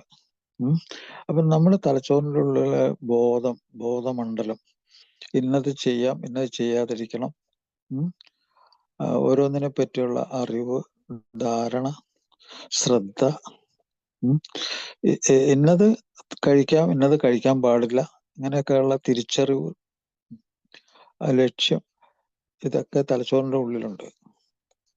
അങ്ങനെയുള്ള പ്രവർത്തിക്കുന്ന ഒരു തലച്ചോറിന് ഒരു രോഗത്തിലേക്ക്, ഒരു മാരക രോഗത്തിലേക്ക് പടിപടിയായിട്ട് വളർന്നു വരുന്ന ഒരു രോഗിയാക്കി മാറ്റാൻ കഴിവുള്ള ഒരു ലഹരി വസ്തുക്കളാണ് മദ്യവും, ഞാൻ നേരത്തെ പറഞ്ഞ മറ്റു ലഹരി വസ്തുക്കൾ. അത് അനേകം ലഹരി വസ്തുക്കളുണ്ട്. ചിലതിനെ പറ്റിയൊക്കെ പറയുന്നത് തന്നെ അബദ്ധമാണ്. കാരണം ചില ആളുകളുടെ തലച്ചോറിന് ഒരു പ്രത്യേകത ഉണ്ട്. ഒരു ലഹരി വസ്തു ഉപയോഗിച്ചുകൊണ്ടിരിക്കുകയാണെങ്കിൽ അടുത്തത് ഉപയോഗിക്കാനുള്ള ഒരു ടെൻഡൻസി, അത് ഒരു ആനന്ദമാർഗ്ഗമാണത്. അടുത്തത് എന്താണെന്ന് പരീക്ഷിച്ച് നോക്കാൻ, അതിന്റെ അടുത്തത് എന്താണെന്ന് പരീക്ഷിച്ച് നോക്കാൻ, അതാരെങ്കിലും പറഞ്ഞു കേട്ടാൽ മതി, അത് ഉടനെ അത് പരീക്ഷിക്കും. അങ്ങനെ 7, 8, 10 ഉപയോഗിക്കുന്ന ആൾക്കാരൊക്കെ ഞാൻ കണ്ടിട്ടുണ്ട്. 10 ലഹരി വസ്തു ഉപയോഗിച്ചൊരു സുഹൃത്ത് എനിക്കുണ്ട്. അയാള് ജീവിച്ചിരിക്കുന്നുണ്ട്. അയാള് ഈ പ്രോഗ്രാമിൽ കൂടിയാണ് ജീവിച്ചിരിക്കുന്നത്. ഇപ്പോൾ നിങ്ങൾ അത്ഭുതപ്പെട്ടു പോകും. 10 ലഹരി വസ്തുക്കൾ ഇങ്ങനെ പരീക്ഷിച്ച് അയാൾക്ക് എന്ത് കിട്ടിയാലും ഒന്ന് പരീക്ഷിക്കണം. അങ്ങനെ അയാൾ പോലും ഇന്നിപ്പോ സുഖമായിട്ട് ജീവിച്ചിരിക്കുന്നുണ്ട്. അയാൾക്ക് ഭാര്യയുണ്ട്, മക്കളുണ്ട്. അപ്പോ അയാൾ ഒരിക്കൽ അയാളുടെ ഭാര്യയും കൊണ്ട് എന്നെ കാണിക്കാൻ ഒരു ദിവസം അവിടെ വന്നിരുന്നു. അപ്പൊ അന്നൊന്നും അയാള് സോബറായിട്ടില്ല, അത്രയധികം സോബറായിട്ടില്ല. അപ്പൊ അയാളെ സഹിച്ച് ആ സ്ത്രീ പരസ്പരം എന്നുള്ള വാക്ക് വളരെ ഇമ്പോർട്ടൻ്റ് ആണ്. പരസ്പരം. അയാളുടെ കുട്ടികൾ അവർക്കുണ്ട്. അപ്പോൾ ആ പരസ്പരം, ആ സ്നേഹത്തിന്റെ ശക്തി എന്ന് ഞാൻ മനസ്സിലാക്കി. കാരണം വെച്ചാല് ആ സ്ത്രീ, അയാൾക്കുള്ള സ്നേഹമുണ്ട്, അയാൾ രക്ഷപ്പെടാൻ ആഗ്രഹിക്കുന്നുണ്ട്, ഒത്തിരി സഹനം നടത്തിയിട്ടുണ്ട്. അപ്പോ അത് അയാളെ പറ്റി പറഞ്ഞപ്പോ അവര് ആ സൂക്കേട്, അവർക്ക് അപ്പോഴും സൂക്കേട് അനുഭവിക്കുന്ന സംഗതിയുണ്ട്. അവര് ആ ബ്ലൗസ് തുറന്നിട്ട് കരിക്കട്ട പോലെ കറുത്തു പോയിട്ട് ഉള്ള 2 മാംസ കഷ്ണം, അവരുടെ ബ്രസ്റ്റ്, തലയിൽ കൂടി ഈ പെട്രോൾ ഒഴിച്ച് കത്തിച്ചപ്പോഴേ കരിഞ്ഞു പോയ 2 മാംസം അത് കാണിച്ചു തന്നു. ആ ജീവിതത്തിൽ ഒരിക്കലും മറക്കാൻ പറ്റൂല ആ അവസ്ഥ. അയാള് അന്ന് ഒത്തിരി ലഹരി സാധനങ്ങൾ ഉപയോഗിച്ചോണ്ടിരിക്കുക. അതിൻ്റെ ഉള്ളിൽ അയാൾക്ക് മാനസിക രോഗിയാണ്, അയാള് ഭ്രാന്തനാണ്. അവസ്ഥയിൽ അയാൾ ചെയ്ത കാര്യങ്ങളൊക്കെ അത്. അപ്പോ ഞാൻ അയാളെ കണ്ടപ്പോൾ ഞാൻ പിന്നീട് ഒരു ചോദ്യം ചോദിച്ചിരുന്നു. നിങ്ങൾ എന്താണ് സ്വാധീനിച്ച് രക്ഷപ്പെടാനായിട്ട്, തിരിച്ചു വരവിന് നിങ്ങൾ എന്തെങ്കിലും സ്വാധീനിച്ചോ എന്ന് ചോദിച്ചു. അപ്പൊ അയാള് പറഞ്ഞ നിർവ്യാജമായിട്ട് കുറച്ച് വാക്കുകൾ, അതെനിക്ക് വളരെ വലിയ സംഭവമാണ്. അത് സത്യത്തിൽ സത്യമായ കാര്യമാണെന്ന് എനിക്ക് മനസ്സിലായി. അയാൾ പറഞ്ഞു, എന്നെ എല്ലാവരും സഹിച്ചു, ഞാൻ ഉപേക്ഷിക്കപ്പെട്ടു, ഞാൻ പണം ഇല്ലാതായി, ജോലി ചെയ്യാൻ പറ്റാതായി. അപ്പോൾ അങ്ങനത്തെ അവസ്ഥയിൽ അയാൾ രക്തം ഛർദ്ദിച്ച് അയാൾ മരിക്കാറായി, മൃതപ്രായനായിട്ടുള്ള ഒരു അവസ്ഥയിൽ അയാളെ ഏതോ ഒരു ഡി അഡിക്ഷൻ സെന്റർ എന്ന് പറയാനൊന്നും പറ്റൂല, ഒരു സെന്റർ, ഒരു കന്യാസ്ത്രീയാണ് അത് നടത്തിക്കൊണ്ടിരുന്നത്. ഒരു വളരെയധികം ഈ രോഗത്തെ പറ്റി കുറെ രോഗികൾക്കൊക്കെ നല്ല ശുശ്രൂഷയൊക്കെ കൊടുത്ത്, മനസ്സിലാക്കി കൊടുത്ത്, നല്ല മോനെന്നൊക്കെ വിളിക്കുന്നത്, അപ്പൊ അവരെ തലോടി ആ കാര്യങ്ങൾ പറഞ്ഞു കൊടുക്കുന്ന ഒരു പാവം കന്യാസ്ത്രീ. അവിടെ ചെന്നപ്പോ അയാൾ മരിക്കുന്ന ഒരു അവസ്ഥയിലാണ് ചെന്നത്. അപ്പൊ അന്ന് അതിന് കുറച്ച് ഡ്രിപ്പൊക്കെ കൊടുത്ത് അയാളുടെ മലമൂത്ര വിസർജ്യങ്ങളൊക്കെ അവര് വൃത്തിയാക്കി, സാരമില്ല പറഞ്ഞു, അവിടെ കിടത്തി ചികിത്സിച്ചു കുറെ ദിവസം, ഒരു 5-8 ദിവസം. അധികം പണം ചെലവാക്കി ചികിത്സിക്കാനുള്ള സൗകര്യമൊന്നും ഇല്ലാത്ത ഒരു ചെറിയ ഒരു കെട്ടിടത്തിലാണ്. അപ്പോ അയാള് പറഞ്ഞ്, എനിക്ക് ആ സ്നേഹം, അവര് കാണിച്ച സ്നേഹം, അത് എന്നിൽ എവിടെയോ തട്ടി. എൻ്റെ ഉള്ളിലൊരു മനുഷ്യനുണ്ടെന്ന് എനിക്ക് അന്നേരം മനസ്സിലായി. അങ്ങനെ അതിൽ നിന്നാണ് ഞാൻ തുടക്കം കുറിച്ചത്, രക്ഷപ്പെട്ടത് അങ്ങനെയാന്ന് പറഞ്ഞു. അപ്പൊ ഭയങ്കര ഒരു സംഭവമാണ് കേട്ടോ. ഒരു അല്പം സ്നേഹത്തിന് എന്തൊരു മാറ്റം ഉണ്ടാക്കാനുള്ള കഴിവുണ്ടെന്ന് മരിക്കാറായപ്പോഴേ അയാൾക്ക് മനസ്സിലായത്. എന്തായാലും പക്ഷെ ഇപ്പൊ ഞാൻ പറഞ്ഞില്ലേ, ആ കരിഞ്ഞ മാംസം പോലെയുള്ള അതൊക്കെയുള്ള ആ ശരീരമുള്ള ആ സ്ത്രീയുടെ കൂടെ അവര് കുട്ടികളൊക്കെ ആയിട്ട് സുഖമായിട്ട് അയാൾ ജീവിക്കുന്നുണ്ട്. അത് ഈ പ്രോഗ്രാമിന്റെ ഗുണമാണ്. ആ പ്രോഗ്രാമിലേക്ക് ആ കന്യാസ്ത്രീ അയാളെ പറഞ്ഞു വിട്ടത്. ഇപ്പൊ നിങ്ങൾ ഇരിക്കുന്ന ഈ പ്രോഗ്രാം, അപ്പൊ ഇതിന്റെ വിലയാണ് ഞാൻ മനസ്സിലാക്കി തരുന്നത്. അപ്പോ അങ്ങനെ അയാൾ രക്ഷപ്പെട്ടു. അപ്പൊ അയാളിൽ എന്താണ് പ്രവർത്തിച്ചത്? അയാളുടെ തലച്ചോറിൽ ക്രമമില്ലാതായി.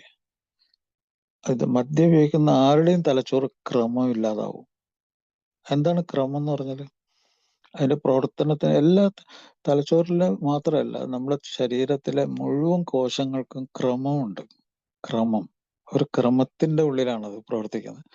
അത് ഊർജം ഉണ്ടാക്കണം, ഇലക്ട്രിസിറ്റി ഇങ്ങനെ കടത്തിവിടണം, തലച്ചോറ് പ്രവർത്തിക്കണം, ശരീരത്തെ ഓരോ അവയവങ്ങളും പ്രവർത്തിക്കണം, അതിനുള്ള രക്തം, ഗ്ലൂക്കോസ്, അതൊക്കെ ചിട്ടയായിട്ട് അതിന് കിട്ടണം. അതിൽ കൂടി ഒരു ക്രമം ഉണ്ടാക്കിയെടുക്കുകയാണ്. ഈ ജീവൻ നിലനിർത്താനും അതിനെ മുന്നോട്ട് കൊണ്ടുപോകാനുള്ള ഒരു ക്രമം, അത് ഈ വാക്ക് വളരെ ഇമ്പോർട്ടൻ്റ് ആണ്. ഓർഡർ, ക്രമം. ക്രമത്തിൽ നിന്ന് ക്രമത്തിലേക്കാണ് ശരീരം പോയിക്കൊണ്ടിരിക്കുന്നത്. പക്ഷെ ശരീരത്തിന്റെ ഈ ശക്തി ഉണ്ടല്ലോ, ഭയങ്കരമായ അപാരമായ ശക്തിയാണ്. അപ്പൊ അതിന് ഈ ക്രമം ഇല്ലാത്ത അവസ്ഥയിൽ നിന്ന് ക്രമം ഉണ്ടാക്കാൻ അത് കിണഞ്ഞു പരിശ്രമിക്കും. നിങ്ങളുടെ തലച്ചോറിന് അല്ലെങ്കിൽ നിങ്ങളുടെ ശരീരത്തിന് എന്തെങ്കിലും ഒരു കുഴപ്പം നിങ്ങൾ ഉണ്ടാക്കിയെന്ന് വിചാരിച്ചോളൂ, നമ്മൾ അറിയാതെ ഉണ്ടാക്കിയെന്ന് വിചാരിച്ചോളൂ. പക്ഷെ ആ ശരീരം എന്താണ് ചെയ്യുന്നത്? എത്രയോ ആൾക്കാർ കഴിഞ്ഞ പ്രാവശ്യത്തെ കോവിഡിൽ നിന്ന് രക്ഷപ്പെട്ടു. എന്താണ് രക്ഷപ്പെടേണ്ട കാരണം? ക്രമം ഇല്ലായ്മ.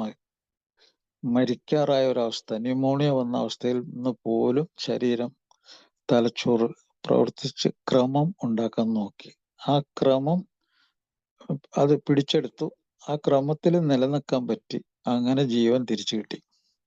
അപ്പൊ അതാണ് ശരീരം. ക്രമത്തിൽ നിന്ന് ക്രമത്തിലേക്ക് പോയിക്കൊണ്ടിരിക്കണം. എന്ന് ക്രമമില്ലായ്മയിലേക്ക് പോകുന്നു, അതിൻ്റെ ഇടയിൽ ഭൂരിഭാഗവും, ബഹുഭൂരിപക്ഷം, ഈ ഒന്നാം സ്ഥാനം ഈ മദ്യവും മറ്റ് ലഹരി വസ്തുക്കളും ചേർന്ന ഈ അഡിക്ഷൻ ഡിസീസിലാണ് ലോകത്തിലെ ഏറ്റവും കൂടുതൽ ആൾക്കാർ മരിക്കുന്നത്. അപ്പോൾ അതിൽ കെമിക്കൽ തന്നെ വേണമെന്നില്ല. കെമിക്കൽ, ഈ രാസവസ്തുക്കൾ അഡിക്ഷൻ ഉണ്ടാക്കുമെന്ന് ഞാൻ പറഞ്ഞു. അത് നമ്മുടെ സ്വഭാവത്തിലും നമ്മുടെ മനസ്സിന്റെ, തലച്ചോറിന്റെ പ്രവർത്തനത്തിലും ഇടപെട്ട് ഭ്രാന്തുണ്ടാക്കും, ക്രമമില്ലായ്മ ഉണ്ടാക്കും. അത് പലതരത്തിലായിരിക്കും, പല വിധത്തിലുള്ള മാനസിക രോഗങ്ങളായിരിക്കും. അല്ലെങ്കിൽ പല അവയവങ്ങൾക്കും പ്രവർത്തിക്കാൻ പറ്റാത്ത അവസ്ഥ ഉണ്ടാക്കും അത്. കാരണം ഈ അവയവങ്ങളുടെ മുകളിലൊക്കെ തലച്ചോറ്, ബ്രെയിനും ബോധവും പ്രവർത്തിക്കുന്നുണ്ട്. അവിടെ ഒന്നും പ്രവർത്തിക്കാൻ പറ്റാത്ത അവസ്ഥ വരും. അപ്പോൾ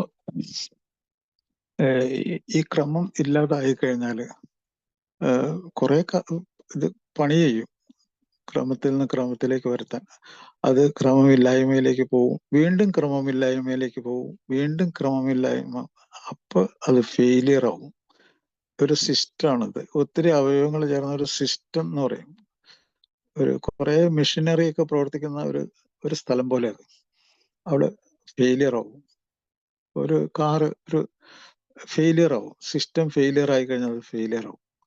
അത് ക്രമമില്ലായ്മ, അത് പിന്നെ ഓടൂല. അപ്പൊ അങ്ങനെ അത് ക്രമമില്ലായ്മയിലേക്ക് പോകും. അതാണ് മരണം. മരിച്ചു കഴിഞ്ഞാൽ നമ്മൾ പറയണ വാക്ക് ചീഞ്ഞ് നാറിപ്പോവുക എന്നുള്ളതാണ്.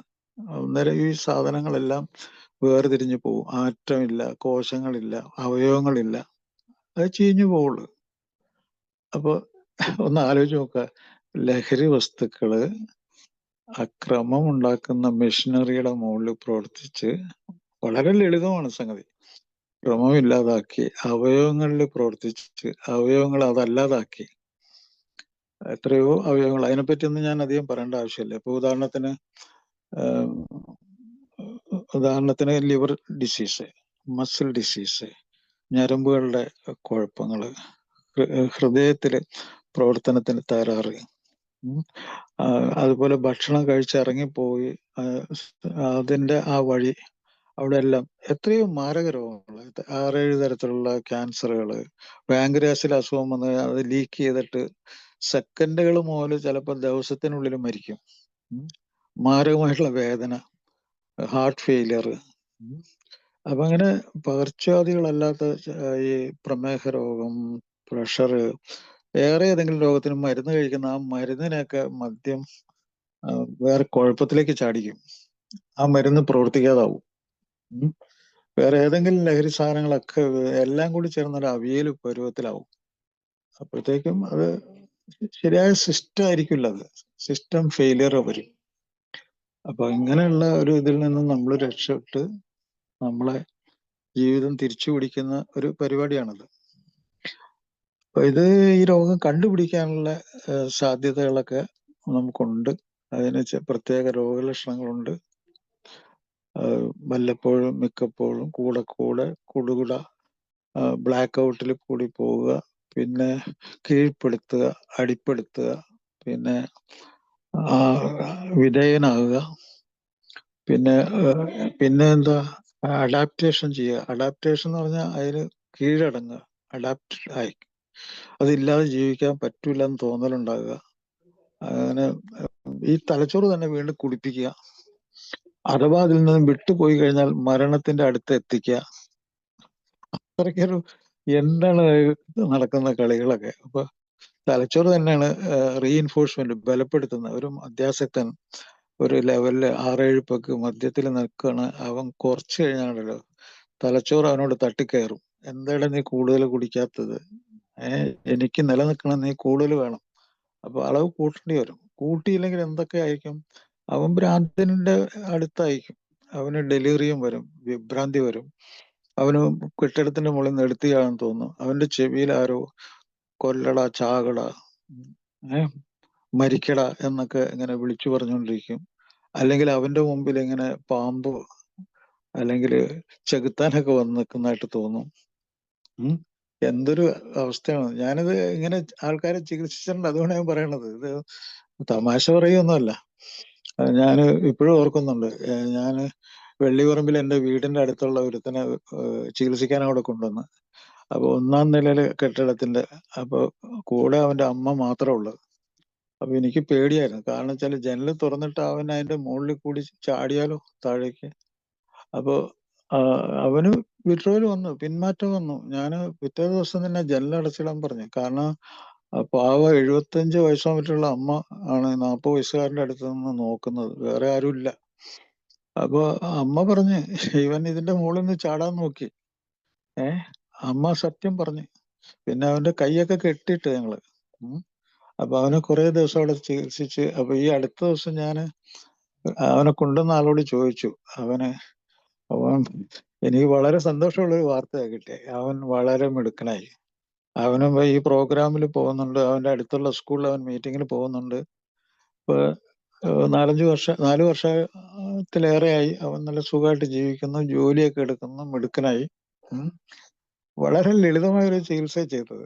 പക്ഷെ ചികിത്സ വളരെ ഗംഭീരമായിട്ടുള്ള ചികിത്സ തന്നെ ചെയ്തത്. കാരണം അവന് അവിടെ കിടന്ന സമയത്തൊക്കെ ഞാൻ ചികിത്സിച്ചതിന് ശേഷം ഞാൻ ആൽക്കോളിക്സ് അനോണിമസിന്റെ പ്രോഗ്രാമിലേക്ക് അവനെ വിടുകയാണ് ചെയ്തത്. അവനിത് സ്വീകരിച്ചില്ലെങ്കിൽ മരിച്ചു പോകുമെന്ന് അവന് മനസ്സിലായിട്ടുണ്ട്, അവന്റെ അമ്മയ്ക്കും മനസ്സിലായിട്ടുണ്ട്. അപ്പൊ അതുകൊണ്ട് അവൻ ജീവിച്ചിരിക്കുന്നു ഇപ്പൊ സുഖമായിട്ട്. അപ്പോ ഇങ്ങനെയുള്ള ഈ രോഗത്തില് ഒരു ചികിത്സ വേണം. ആ ചികിത്സയ്ക്ക് ഇവിടെ നിങ്ങൾ ഇപ്പൊ ഈ പ്രോഗ്രാമിൽ എത്തി നിൽക്കണം. ഈ പ്രോഗ്രാമിൽ എത്തുമ്പോഴത്തേക്ക് മനസ്സിലാക്കേണ്ട കാര്യം, എല്ലാം കൺട്രോളിലേക്ക് നിന്ന് വിട്ടുപോയ ഒരു അവസ്ഥയിലാണ് തുടക്കം. അപ്പൊ നമ്മളവിടെ ആദ്യത്തെ അക്ഷരം പഠിക്കുന്ന പോലെ അവിടെ നിന്ന് തുടങ്ങണം. അപ്പൊ അതിന് ശ്രദ്ധ വേണം. ശ്രദ്ധ വരണമെങ്കിൽ നമ്മൾ ഈ ചികിത്സയ്ക്ക് പറയുന്നത് സംസാര ചികിത്സ എന്നാണ്. ടോക്ക് തെറാപ്പി, അല്ലെങ്കിൽ ഗ്രൂപ്പ് തെറാപ്പി, അല്ലെങ്കിൽ സെൽഫ് ഹെൽപ്പ് പ്രോഗ്രാം, അല്ലെങ്കിൽ 12 സ്റ്റെപ്പ് പ്രോഗ്രാം. ഇതൊക്കെ നല്ല ഭംഗിയുള്ള പേരുകളാണ് ഈ പ്രോഗ്രാമിനുള്ളത്. ആരും ഇഷ്ടപ്പെട്ടു പോകുന്ന പേരുകളാണുള്ളത്. അത് എല്ലാ അർത്ഥത്തിലും അത് തന്നെയാണ്. ടോക്ക് തെറാപ്പി, അനുഭവങ്ങളും ശക്തിയും പ്രതീക്ഷയും പരസ്പരം പങ്കുവയ്ക്കുന്ന ഒരു ടോക്കാണ്, ഒരു സംസാര ചികിത്സയാണത്. അതിൽ കൂടി തലച്ചോറ് കുറച്ച് വിവരം ഗ്രഹിക്കാനുള്ള കഴിവ് വേണം. അപ്പൊ ഇങ്ങനെയുള്ള ഒരു തലച്ചോറിനെ എനിക്ക് അതിനെ മരിക്കാൻ വിടാൻ പറ്റൂല. എനിക്ക് തിരിച്ചു വരണം, എനിക്ക് ജീവിക്കണം. എനിക്ക് ഈ ലോകത്തിൽ ഞാൻ സ്നേഹം അറിഞ്ഞിട്ടില്ല, ആ സ്നേഹം എനിക്ക് തിരിച്ചു പിടിക്കണം. എന്താണ് ശരിയായ വികാരങ്ങൾ എന്ന് എനിക്കറിയാൻ പാടില്ല. വികാരത്തിനെ ഫീൽ ചെയ്തിട്ടില്ല. സ്നേഹം എന്താണെന്ന് ഉള്ളിൽ തട്ടി നോക്കിയിട്ടില്ല. വെറും പൊള്ളയായിട്ടുള്ള ബഫൂണിനെ പോലെ കളിച്ച. അപ്പൊ എനിക്ക് ബുദ്ധിയും വിവരമുള്ള ഒരു സാധാരണ മനുഷ്യനെ പോലെ ആകണം. എൻ്റെ ജോലിയൊക്കെ ഭംഗിയായിട്ട് ചെയ്യണം. എൻ്റെ കൂടെ ജീവിക്കുന്നവരോടുള്ള ഉത്തരവാദിത്വം ചെയ്യണം. ഇങ്ങനെയൊക്കെയുള്ള കുറച്ച് സിമ്പിൾ ആയിട്ടുള്ള കാര്യങ്ങൾ മുറുക്കി പിടിച്ചാൽ വളരെ പുഷ്പം പോലെ രക്ഷപ്പെടാൻ പറ്റും. പക്ഷെ അതിന് ഞാൻ പറഞ്ഞില്ലേ, ഇതിലേക്ക് കേൾക്കണമെങ്കിൽ തന്നെ, ശ്രദ്ധിക്കണമെങ്കിൽ തന്നെ മദ്യം അവിടെ ഉണ്ടാകാൻ പാടില്ല. അങ്ങനെ ഒരു 90 ദിവസമെങ്കിലും മദ്യത്തിൽ നിന്ന് ഇപ്പൊ ഒരു ദിവസം പിടിച്ചു നിൽക്കാൻ പറ്റില്ലെങ്കിൽ ഒരു 2 മണിക്കൂറെങ്കിലും പിടിച്ചു നിൽക്കാൻ നോക്കുക ആദ്യം. പിന്നെ ഒരു ദിവസം ആക്കുക, പിന്നെ 30 ദിവസം ആക്കുക, അങ്ങനെ 90 ദിവസം പിടിച്ചു നിൽക്കുക. അങ്ങനെ രക്ഷപ്പെട്ടവരാണ് ഈ പ്രോഗ്രാമിൽ വന്ന് സംസാരിക്കുന്നവരൊക്കെ. അല്ല പെട്ടെന്ന് പുണ്യവാളന്മാരായവരൊന്നുമല്ല. അവര് അതികഠിനമായിട്ട് ശ്രമിച്ച് അവര് സെക്കൻഡുകള്, മണിക്കൂറുകള്, ദിവസങ്ങള്, അങ്ങനെ കണക്കിൽ അവര് അതിൽ നിന്ന് സഹനം കൊണ്ട്, അതിസഹനം കൊണ്ട് അവര് പിടിച്ചു നിൽക്കാൻ പറ്റാ അവസ്ഥയിൽ നിന്നാണ് അവർ രക്ഷപ്പെട്ടത്. അവര് പക്ഷെ അവരുടെ ഡോക്ടർ, അവരുടെ കൗൺസിലർ, അവരുടെ സ്വന്തക്കാരൊക്കെ പറയുന്ന അവര് കുറച്ചു നാളത്തേക്കെങ്കിലും അനുസരിച്ചവര്. അതിന്റെ ബലത്തിലാണ് അവരങ്ങനെ സ്നേഹിക്കാൻ കുറച്ച് ആൾക്കാരുണ്ടായിരുന്നു. അങ്ങനെ അവര് രക്ഷപ്പെട്ടത്. അപ്പൊ ഒരു 90 മീറ്റിങ്ങുകള് അതില് രക്ഷപ്പെട്ട് കഴിഞ്ഞാല് തലച്ചോറ് ഓട്ടോമാറ്റിക് ആയിട്ട് കുറച്ച് കാര്യങ്ങൾ മനസ്സിലാക്കാൻ തുടങ്ങും. അത് ബുദ്ധി ഉണ്ടാക്കിയെടുക്കാൻ തുടങ്ങും. അത് സ്നേഹം എന്താണെന്ന് മനസ്സിലാക്കും. അതിനെ പറ്റിയ കുറെ തത്വങ്ങൾ അടങ്ങുന്ന 12 പടികള്, 12 പാരമ്പര്യങ്ങള്, ഇതിനെപ്പറ്റിയുള്ളൊരു മുഖവുര, ഒരു പ്രാർത്ഥന, അതിനൊക്കെ ഗൗരവമുണ്ട്. ചില ആൾക്കാരെന്തോ സിനിമാ നോട്ടീസ് വായിക്കുന്ന പോലെയൊക്കെ തുടക്കത്തിൽ വന്ന് വായിക്കും. പക്ഷെ അതല്ല, അത് ജീവിതം എഴുതി വെച്ചേക്കുന്ന സംഗതികളാണത്. ഇതിന്റെ സ്ഥാപകന്മാർ ആൾക്കാരെ കണ്ണുനീരിൽ ചാലിച്ച് എഴുതിയ സംഗതികളാണ് ഇതൊക്കെ. അവര് ആ ജീവിതം, അവര് ജീവിച്ച ജീവിതം ഭയങ്കര ജീവിതമായിരുന്നു. അക്ഷരം പ്രതി അനുസരിച്ച് അവർ ജീവിച്ച ഇതിൽ പറഞ്ഞ കാര്യങ്ങള്. ഞാൻ പറഞ്ഞില്ലേ, ഡോക്ടർ ബോബ് ഏറ്റവും മഹാനായ ഒരു സർജനായിരുന്നു. ആൽക്കഹോളിക്സ് അനോണിമസിന്റെ ഈ വിവരങ്ങളൊക്കെ ഒരു പ്രീസ്റ്റ് ആണ് എഴുതിയതിലത്തെ 6 പടികൾ എഴുതിയേക്കണേ. ഡോക്ടർ ഷൂമാർക്കർ എന്ന് പറഞ്ഞ പ്രീസ്റ്റാണ് എഴുതിയേക്കണേ. അപ്പൊ അദ്ദേഹം എഴുതിയതിൽ ഒന്നാമത്തെ പടി, ഒരു രോഗിയെ കൊണ്ട് ചൊല്ലിപ്പിച്ച് മുട്ടുകുത്തിയിരുന്ന് അത് പ്രാർത്ഥിച്ച് പഠിപ്പിച്ച് അവിടുന്ന് ഇറക്കി അങ്ങനെ അദ്ദേഹം ചികിത്സിച്ചു. അദ്ദേഹം ഒരു ഡോക്ടർ, സർജനായിരുന്നു. അദ്ദേഹം ഈ രോഗം അനുഭവിച്ച ആളാണ്. അപ്പൊ അതുകൊണ്ട് അത് ഇപ്പോഴും അതേ രീതിയിൽ പിന്തുടർന്ന് ആ 1-ാം പടി, മദ്യത്തിന് മുന്നിൽ അല്ലെങ്കിൽ മറ്റു ലഹരിക്ക് മുമ്പിൽ എനിക്ക് പിടിച്ചു നിൽക്കാൻ പറ്റാത്ത ഒരാളാണ് ഞാൻ, എൻ്റെ ജീവിതം കൊണ്ടുനടക്കാൻ എനിക്ക് പറ്റാതായി, ജീവിതം അനിയന്ത്രിതമായി പോയി എന്ന് ഉറച്ച് പറഞ്ഞ ആൾക്കാര്, അവരൊക്കെ രക്ഷപ്പെട്ടു.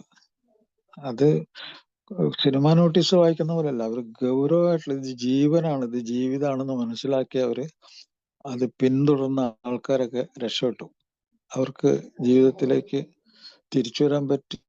അവരുടെ സ്വന്തക്കാരൊക്കെ അവരുടെ കൂടെ ഉണ്ടായി. അവരുടെ തിരിച്ചുവരവിൽ ഒത്തിരി പേര് സന്തോഷിച്ചു. ഇതാണ് ഈ പരിപാടി, ഈ നടന്നുകൊണ്ടിരിക്കുന്ന പരിപാടി. പക്ഷെ ഞാൻ പറയുന്ന ആധുനിക ശാസ്ത്രത്തിന്റെ സഹായം നമ്മൾ ഈ ചികിത്സയ്ക്ക് ഉണ്ടെങ്കിൽ പെട്ടെന്ന് ഒരാൾക്ക് രക്ഷപ്പെടാൻ പറ്റും. ഇപ്പോൾ കാരണം വെച്ചാല് മദ്യം ഉപയോഗിച്ച് കുറെ നാൾ കഴിയുമ്പോഴത്തേക്കും ഇയാൾക്ക് യൂസ് ഡിസോർഡർ എന്ന് പറഞ്ഞൊരു രോഗം ഉണ്ടാവും. യൂസ് ഡിസോർഡർ എന്ന് പറഞ്ഞാൽ, നേരത്തെ ഞാൻ പറഞ്ഞല്ലോ, മദ്യപാനം ഒരു മാനസിക രോഗത്തിന്റെ ഉള്ളിലാണ്, ഒരു പെരുമാറ്റ രോഗത്തിന്റെ ഉള്ളിലാണെന്ന്. അപ്പൊ അതിൽ നിന്ന് വിട്ടു നിൽക്കുമ്പോഴാണ് ആ പെരുമാറ്റവും ആ മാനസികം കുറച്ചെങ്കിലും അയവ് വരുന്നത്. അപ്പോ അതിന്റെ ഈ യൂസ് ഡിസോർഡറിൽ അയാൾക്ക് കുടുംബത്തെ കൊണ്ടു നടക്കാനോ ജോലി ചെയ്യാനോ ഉത്തരവാദിത്തങ്ങൾ നടത്താനോ നിത്യജീവിതത്തില് എങ്ങനെയാണ് ജീവിക്കണമെന്നോ ഒരു ഐഡിയ അയാളുടെ തലയിൽ ഓടൂല. അതും കഴിഞ്ഞ് പിന്നെ ആ തലച്ചോറ് കേട് വന്ന് അതിന്റെ ഇലക്ട്രിക്കൽ കണക്ഷനൊക്കെ പോകാൻ തുടങ്ങിയപ്പോഴത്തേക്കും അയാൾക്ക് മാനസിക രോഗം വരും. അതൊരു 1/2 ഡസൻ മാനസിക രോഗം വരും, സീരിയസ് ആയിട്ടുള്ളത്.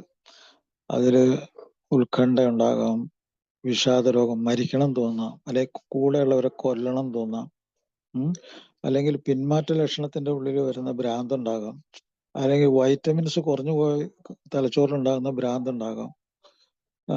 ഇങ്ങനെയുള്ള ഭീകരമായിട്ടുള്ള രോഗങ്ങളിൽ നിന്നാണ് അയാൾ രക്ഷപ്പെടുന്നത്. അത് നിസ്സാര സംഗതിയല്ല. അതുപോലെ ശരീരത്തിന് വരുന്ന, അവയവങ്ങൾക്ക് വരുന്ന ഒരു 200ഓളം രോഗങ്ങളുണ്ട്, എല്ലാം കൂടി കൂട്ടിവെച്ചാൽ. അതിനേക്കാളേറെ അയാൾ ഒരു മനുഷ്യൻ എന്നുള്ളത് അയാൾക്ക് തന്നെ അംഗീകരിക്കാൻ പറ്റുന്ന രീതിയിൽ അയാൾക്ക് ആക്കിയെടുക്കാൻ പറ്റും. അപ്പൊ അത് അയാൾക്ക് സാധ്യമാവും. അങ്ങനെ ഉള്ളൊരു ഒരു പ്രോഗ്രാമാണിത്. പക്ഷെ ഈ പ്രോഗ്രാം തന്നെ വർക്കൗട്ട് ആവണമെങ്കിൽ നേരത്തെ തന്നെ ഇതിലെത്തണം, നേരത്തെ ചികിത്സ തുടങ്ങണം, നേരത്തെ പ്രോഗ്രാം നടപ്പിലാക്കണം. അതിനൊക്കെ മറ്റുള്ളവരുടെ സഹായം വേണം. അയാളുടെ കൗൺസിലേഴ്സിന്റെ, ഇതിനോട് അനുഭവമുള്ള ആൾക്കാരുടെ, അല്ലെങ്കിൽ ബന്ധുക്കളുടെ, നല്ല സ്നേഹിതരുടെ, അല്ലെങ്കിൽ എയെ കുറിച്ചൊരു വിവരം തരുന്ന ആൾക്കാരുടെയൊക്കെ ഒരു സഹായം വേണം. അതിൽ കൂടെ അയാൾക്ക് രക്ഷപ്പെടാം, ജീവിക്കാം. ഞാൻ കണ്ട പല ആൾക്കാരും ഒരു 10-50 വയസ്സിനുള്ളിൽ മരിച്ചുപോയി.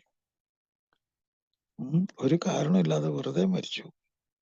കഴിവുണ്ടായിരുന്നു, പക്ഷെ അവയവങ്ങളുടെ നാശം കൊണ്ട്, ഭ്രാന്തിന്റെ പ്രശ്നങ്ങൾ കൊണ്ട്, സ്വീകാര്യതയില്ലാതെ ഒറ്റപ്പെട്ട് സൂയിസൈഡ് ഡെത്ത്, ഹോമിസൈഡ് ചെയ്ത് പാകത്തായി കിടക്കുന്നവർ,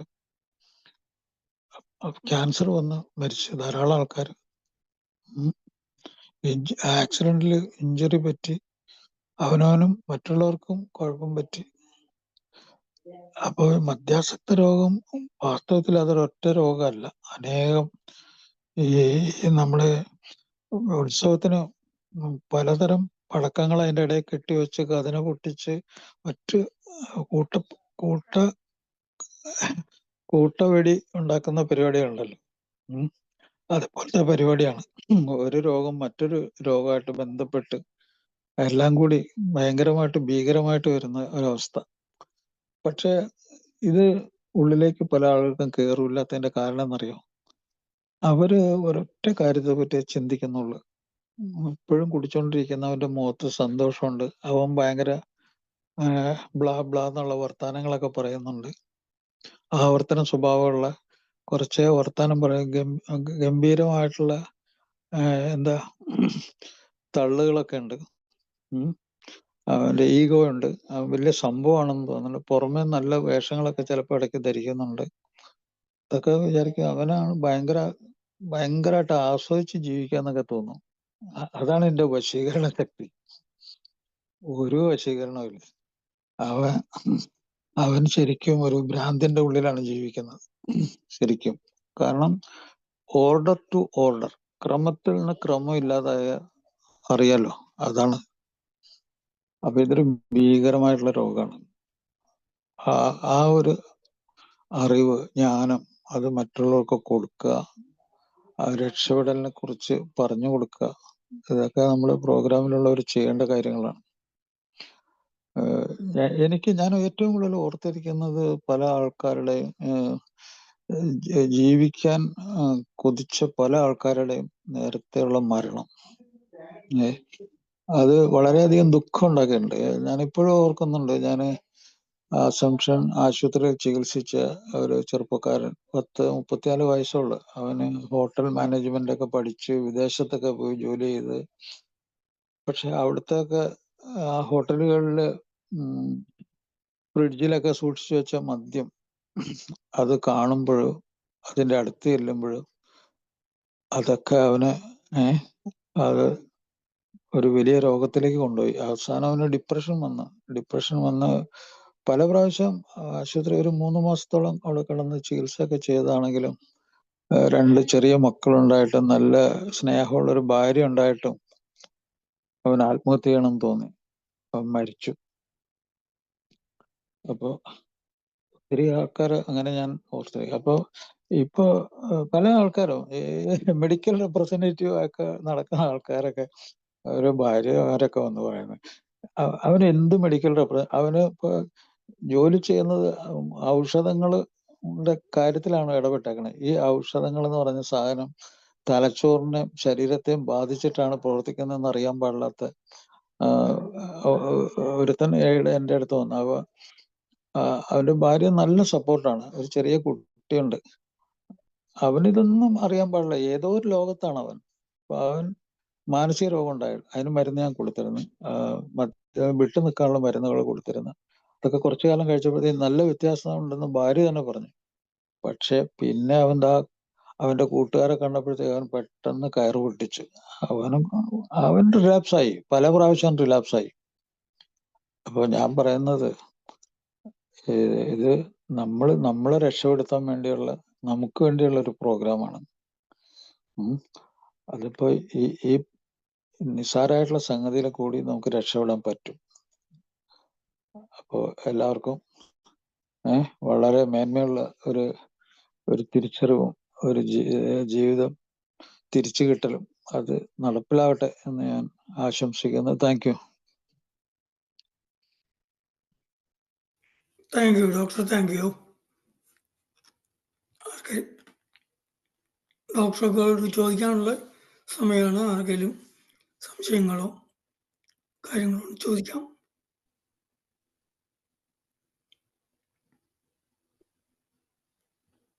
ഈ മദ്യപാനത്തിനെ കുറിച്ച് നിങ്ങൾക്ക് അനുഭവിച്ചിട്ടുള്ള കാര്യങ്ങൾ ആർക്കും ചോദിക്കാം, എന്ത് ചോദിക്കാം, ഏതൊരു സംശയം ചോദിക്കാം. നിങ്ങൾക്ക് ഇപ്പോൾ ഉള്ള പ്രധാനപ്പെട്ട പ്രശ്നമാണോ, അല്ലെങ്കിൽ നിങ്ങളുടെ സംശയമാണോ? വെറുതെ സംശയം ചോദിച്ചിട്ട് കാര്യമില്ല. ഇപ്പോൾ ഉള്ള ഒരു പ്രധാനപ്പെട്ട പ്രശ്നമാണെങ്കിൽ അത് വളരെ നല്ലതായിരിക്കും.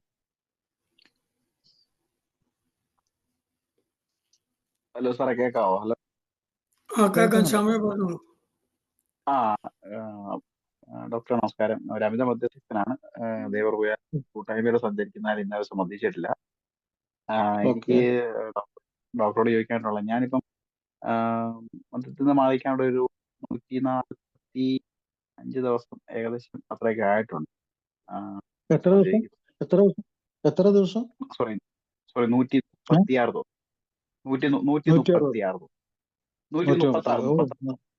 136 പിന്നെ ഞാൻ ഒരു സിഗരറ്റ് വലിക്കുമായിരുന്നു. സിഗരറ്റ് വലി ഞാൻ മെയ് 4-ാം തീയതി തൊട്ട് സിഗരറ്റ് വലിക്കുന്നില്ല. പക്ഷേ ഇലക്ട്രിക് വേപ്പ് യൂസ് ചെയ്യുന്നത് യുകെയിലാണ്. അപ്പൊ എനിക്ക് ഡോക്ടറെ ചോദിക്കുകയാണെന്ന് പറഞ്ഞാൽ, ഞാനിപ്പോ ഇവിടുത്തെ അടുത്തുള്ളൊരു ഞങ്ങളുടെ ഇവിടുത്തെ GP-യിൽ പോയി ഞാൻ രജിസ്റ്റർ ചെയ്തിട്ട് അപ്പൊ ഡോക്ടറെ കാണാനായിട്ടുള്ള ഒരു അപ്പോയിന്റ്മെന്റ് എടുത്തിട്ടുണ്ട്. അപ്പൊ ഡോക്ടറോടും കൂടി ഇതിനെക്കുറിച്ച് ഒരു അഭിപ്രായം ചോദിക്കാൻ വേണ്ടിയിട്ടായിരുന്നു. എനിക്കിപ്പോ ഈയിടയ്ക്കായിട്ട് ഈ എന്താ വിഷാദമാണ് എന്താന്ന് എനിക്ക് അറിയത്തില്ല. വല്ലാതെ എനിക്ക് ഉറക്കം വളരെ ദൈർഘ്യം കുറവാണ് വരുന്നത്. പിന്നെ ഭയങ്കര വിഷമാണ്. എപ്പോഴും ഭയങ്കര എന്തെന്നറിയാത്തൊരു ദുഃഖമാണ്. ഒന്നിലും ശ്രദ്ധ ഇപ്പൊ ജോലിയിലാണെങ്കിലും ഒന്നും ശ്രദ്ധിക്കാൻ പറ്റുന്നില്ല. ഞാൻ ഹെൽത്ത് കെയർ അസിസ്റ്റന്റാണ് വർക്ക് ചെയ്യുന്നത്. അപ്പൊ അവിടെയൊക്കെ ചെന്ന് കഴിയുമ്പോൾ അവരിപ്പോ എന്തെങ്കിലും പറയുന്നതൊക്കെ എനിക്ക്, ഞാൻ എന്നിട്ട് കൈവെള്ളയിലോ അല്ലെങ്കിൽ എന്തെങ്കിലും നോട്ട് പാഡിലോ ഒക്കെ എഴുതിക്കൊണ്ട് പോയിട്ട് ചെയ്യേണ്ട ഒരു സാഹചര്യമൊക്കെയാണ്. എന്തെന്നറിയത്തില്ല, വല്ലാത്ത ഇപ്പൊ ഡോക്ടറോട് ഇങ്ങനെ സംസാരിച്ചിരിക്കുമ്പോൾ തന്നെ എന്തോ ഒരു പേടിയാണ്. പ്രത്യേകിച്ച് പേടിക്കാനായിട്ടൊന്നും ഇല്ല കാര്യം. കാരണം എനിക്ക് സാമ്പത്തികമായിട്ടുള്ള പ്രശ്നത്തെക്കുറിച്ചും ബാക്കിയുള്ള പ്രശ്നങ്ങളൊക്കെ എനിക്ക് ഒരുപാടുണ്ടെങ്കിൽ ഞാൻ അതിനെക്കുറിച്ചൊന്നും ഓർത്ത് വല്ലാണ്ട് ഇതില്ല. പക്ഷെ ഉള്ളിൽ എപ്പോഴും ഒരു പേടി, പാനിക് അറ്റാക്സ് പോലെ വരുന്നുണ്ടോ, എനിക്ക് ഇടയ്ക്ക് തലകറക്കം പോലെയൊക്കെ എനിക്ക് ഫീൽ ചെയ്യുന്നുണ്ട്. ഞാൻ മധുരം ഒരുപാട് ഉപയോഗിക്കാറുണ്ട് ഡോക്ടറെ. ഞാനിപ്പോ മധുരം അത് കാരണം ഞാൻ അധികം കഴിക്കാറില്ല. ഞാൻ ബോഡി വെയിറ്റ് ഒക്കെ. ഓവർ വെയിറ്റ് ഉണ്ടോ? ഇല്ല. ഞാൻ ഇതുപോലെ ഡോക്ടറോട് ഇതുപോലെ സംസാരിച്ചപ്പോൾ ഡോക്ടറോട് ഓവർ വെയിറ്റ് ഉണ്ടോ എന്ന് ചോദിച്ചു. ഞാൻ ഓവർ വെയിറ്റ് ഇല്ല. എനിക്ക് 168 സെന്റിമീറ്റർ ആണ് പൊക്കം. എന്റെ വെയിറ്റ് 68 കിലോയിൽ താഴെ ഉള്ളൂ. എനിക്ക് വയറ് കുറച്ചുണ്ട്. വയറ് കുറയാനുള്ള വയറുണ്ട്. പക്ഷെ വയറ് കുറയാനുള്ള എക്സസൈസുകൾ ഞാനിപ്പോ ചെയ്യുന്നുണ്ട്. ഞാനിപ്പോ അതുകൊണ്ട് ഞാനിപ്പോ റെഗുലറായിട്ട് എക്സസൈസ് ഒക്കെ ചെയ്യുന്നുണ്ട്. പക്ഷേ നിങ്ങൾ എന്ത് ജോലിയാ ചെയ്യുന്നത്? ഞാൻ യുകെയിലാണ് ഹെൽത്ത് കെയർ അസിസ്റ്റന്റ് വർക്ക് ചെയ്യുന്നത്. ഹെൽത്തിലാണോ? Health care assistant. ശരി. അപ്പൊ കുറെ കാര്യങ്ങളൊക്കെ അറിയാവുന്ന ആളാണല്ലോ. അപ്പൊ നമുക്ക് വിഷാദ രോഗമാണെങ്കിൽ നമുക്കൊന്നിനും താല്പര്യം ഉണ്ടാകില്ല. ജോലി ചെയ്യാനോ ഈവൻ ഒരു പത്രം വായിക്കാനോ TV കാണാനോ അങ്ങനെ ഒന്നിനും ഒരു താല്പര്യം ഇല്ലായ്മ, അല്ലെങ്കിൽ ആരുമായിട്ടും അധികം സംസാരിക്കാനോ ഒരു ഇന്റിമേറ്റ് ആയിട്ടുള്ള ഒരു പ്രവർത്തനങ്ങളൊന്നും ഇല്ലാതെ വരുമ്പോഴാണ് നമ്മൾ വിഷാദ രോഗമൊക്കെ സംശയിക്കുന്നത്. അപ്പൊ വിഷാദ രോഗത്തിന് ഇപ്പൊ നല്ല മരുന്നുകളൊക്കെ ഉണ്ട്, അത് കഴിക്കുക. അതുകൂടാതെ തന്നെ നല്ല ഭക്ഷണം, അതുപോലെ ഉറക്കം, ഇതൊക്കെ വളരെ അത്യാവശ്യമാണ്. ഈ മദ്യപാന രോഗത്തിന്റെ തുടർ ചികിത്സയില് ഭക്ഷണം, വളരെ പോഷകാംശങ്ങളുള്ള നല്ല ഭക്ഷണം, അതില്ലെങ്കിൽ സപ്ലിമെന്റ് വേണ്ടി വരും. പിന്നെ ചിട്ടയായിട്ടുള്ള രീതിയിലുള്ള ഒരു ഉറക്കം, ഒരു 6-7 മണിക്കൂർ നമ്മൾ സ്ലീപ്പ്. ആ സ്ലീപ്പ് തലച്ചോറിന് വളരെ ഇമ്പോർട്ടൻ്റ് ആണ്. അത് നമ്മുടെ ബിഹേവിയറൽ പാറ്റേൺ മാറിക്കിട്ടാനും ഒക്കെ വളരെ ഉപകാരമുണ്ടത്. അതുപോലെ തന്നെ ഈ നമ്മൾ പ്രോഗ്രാം ഒരു ഫിസിക്കൽ മീറ്റിംഗ് ഒക്കെ ഇടയ്ക്ക് അറ്റൻഡ് ചെയ്യുന്നതൊക്കെ നല്ല, കുറെ ആൾക്കാരുമായിട്ടുള്ള സമ്പർക്കമൊക്കെ നല്ലതാണ്. അത് ഒരു ശക്തി തരും നമുക്ക്. ആൾക്കാരുമായിട്ടുള്ള കോണ്ടാക്ട് ഉണ്ടെങ്കിൽ ചില ആൾക്ക് ആങ്സൈറ്റി ഉള്ളവർക്ക് ഈ ഇടപെടലിൽ കൂടിയാണ് അതൊക്കെ മാറിക്കിട്ടുള്ളൂ. അത് ചെയ്യാം. അല്ലെങ്കിൽ വിഷാദരോഗം ഉണ്ടെന്ന് ഇപ്പോൾ നിങ്ങൾ കൗൺസിലറോ ഡോക്ടറോ അങ്ങനെ സംശയിക്കുന്നുണ്ടെങ്കിൽ അതിന് നല്ല മരുന്നുകളുണ്ട്. ആ മരുന്നുകൾ കുറച്ചു കാലം തുടർച്ചയായിട്ട് ചെയ്യണം. ചില ആൾക്ക് ബൈപ്പോളാർ ഡിസീസ് വരാറുണ്ട്. അത് ചില കുറെ നാളത്തേക്ക് ഭയങ്കര അത്യുത്സാഹവും സ്പീഡൊക്കെ കൂടുതലായിരിക്കും. പൈസ ഒക്കെ കണ്ടമാനം ചെലവഴിക്കാൻ തോന്നും. അത് കഴിഞ്ഞാൽ പിന്നെ കുറെ നാളത്തേക്ക് ഈ പറഞ്ഞ പുറകോട്ട് പോയി ഒന്നിലും താല്പര്യമില്ലാത്ത ഡിപ്രഷൻ വരും. ഇങ്ങനെ മാറി മാറി വരാം. അപ്പൊ അത് ഏതാന്ന് ഒരു കൗൺസിലറോ ഡോക്ടറൊക്കെ തീരുമാനിക്കും. അപ്പോൾ ഇപ്പൊ നിങ്ങൾ ചെയ്യേണ്ടത് എന്താണെന്ന് വെച്ച് കഴിഞ്ഞാല് നിങ്ങളൊരു ഉപദേശം തേടുക. ഡോക്ടറുടെ ഹെൽത്ത് സർവീസിലാണല്ലോ നിങ്ങൾ. അപ്പൊ അവിടെ ഒരു ഫിസിഷ്യനെ കാണിച്ചിട്ട് അത് വേണ്ടതൊക്കെ ചെയ്യിക്കാം. പിന്നെ ഈ വേറൊരു സംഗതി, ഇപ്പം ഈ റിലാപ്സ് ആവുന്ന പേടിയുണ്ടെങ്കിൽ അതിനുള്ള മരുന്നുകളൊക്കെ ഉണ്ട്. ഇപ്പോൾ ഡൈസൾഫ്രാം എന്നൊക്കെ പറഞ്ഞ മരുന്നുകൾ ചില ആളുകൾക്ക് ആവശ്യമുണ്ടാവും, കുറച്ചാൾ അങ്ങനെ തടഞ്ഞു നിർത്താൻ. അങ്ങനെയുള്ള മരുന്ന് ആവശ്യമുണ്ടെങ്കിൽ കഴിക്കേണ്ട ഒരു അവസ്ഥ ഉണ്ടാവും. അപ്പൊ നിങ്ങൾക്ക് ഹെൽപ്പ് അവിടെ നിന്ന് കിട്ടും. ഹെൽപ്പ് കിട്ടും. പിന്നെ ജോലിയിൽ കുറച്ച് കൂടുതൽ താല്പര്യം കാണിക്കുക. ജോലി ഇതെന്താ വെച്ചാൽ ഈ നമ്മള് ഒരു കാര്യത്തിൽ പരാജയപ്പെടുമ്പോൾ മറ്റു കാര്യങ്ങളിൽ നമ്മൾ കൂടുതൽ ശ്രദ്ധിക്കുകയും അതിൽ എഫിഷ്യൻസി കഴിവുണ്ടാക്കിയെടുക്കുകയും ചെയ്യുമ്പോൾ നമ്മളെ ആത്മവിശ്വാസം കൂടും. ഇപ്പോൾ ഉദാഹരണം, നിങ്ങൾ ചെയ്യുന്ന ജോലി വളരെ എഫിഷ്യൻ്റ് ആയിട്ട് ചെയ്യും. നിങ്ങളുടെ ഇപ്പോൾ ആരുടെ കീഴിലാണ് ജോലി ചെയ്യുന്നത് അവരുടെയൊക്കെ നല്ലൊരു സപ്പോർട്ടും അവര് നിങ്ങളെ പറ്റി നല്ല അഭിപ്രായമൊക്കെ പറയും. നിങ്ങളുടെ എഫിഷ്യൻസി കൂടി എന്ന് അതിൻ്റെ അർത്ഥം. നിങ്ങളുടെ സെൽഫ് എസ്റ്റീം, സ്വയം മതിപ്പ് കൂടി എന്നർത്ഥം. അപ്പൊ അങ്ങനെ അത് ചെയ്യുക. അതുപോലെ നിങ്ങളുടെ വീട്ടിലെ ഉത്തരവാദിത്തങ്ങളൊക്കെ നല്ല ഭംഗിയായിട്ട്, റിലേഷൻഷിപ്പൊക്കെ നല്ല രീതിയിൽ ചെയ്യുക. ഇതൊക്കെയാണ് അതിന്റെ മരുന്ന്. ഏറ്റവും ലളിതമായ മരുന്ന് അതൊക്കെയാണ്. Okay doctor, thank you. ഞാനിപ്പോ ഇവിടുത്തെ ഒരു ഡോക്ടറെ കണ്ടു കഴിഞ്ഞിട്ട് എന്താന്ന് വെച്ചാൽ എനിക്ക് തോന്നുന്നു മിക്കവാറും എന്തെങ്കിലും ഇപ്പം ഡോക്ടർ പറഞ്ഞു ഞാൻ ഇപ്പൊ കുറെ ബൈപ്പോളർ ടെസ്റ്റ് ബൈപ്പോളർ ഉണ്ടെങ്കിൽ ബൈപ്പോളറിന്റെ മരുന്ന് കഴിക്കേണ്ടി വരും. എനിക്ക് തോന്നുന്ന കാര്യം സിംറ്റംസ് ഒക്കെ വെച്ച് നോക്കിയിട്ട് ചിലപ്പോൾ അതാകാനായിട്ടുള്ള സാധ്യതയുണ്ട്. അല്ല ഹൈപ്പർ ആക്റ്റീവ് ആയിരുന്നു. നമ്മൾ അതിനെപ്പറ്റി ശരിയാവുന്ന ഒരു എക്സ്പെർട്ടിന്റെ അടുത്ത്, ഒരു ഡോക്ടറുടെ അടുത്ത് തന്നെ, ഒരു സൈക്കാട്രിസ്റ്റ്, ഒരു കൗൺസിലർ, അവര് രണ്ടുപേർ അടുത്ത് പോയിട്ട് തീരുമാനിക്കുക മരുന്ന് കഴിക്കുന്നത്. അത് എത്ര നാൾ കഴിക്കണം എന്നെല്ലാം ഡോക്ടറോട് ചോദിക്കണം. Okay okay okay doctor, thank you so much for your valuable information. Thank you doctor. ഒരുപാട് നന്ദി.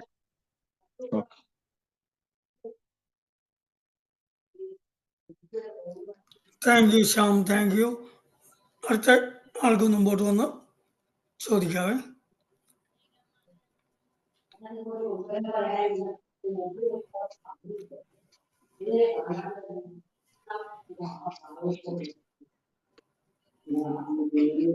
ഡോക്ടറോട് സംശയങ്ങളോ ചോദിക്കാനുള്ളവർക്ക് മുമ്പോട്ട് വരാം.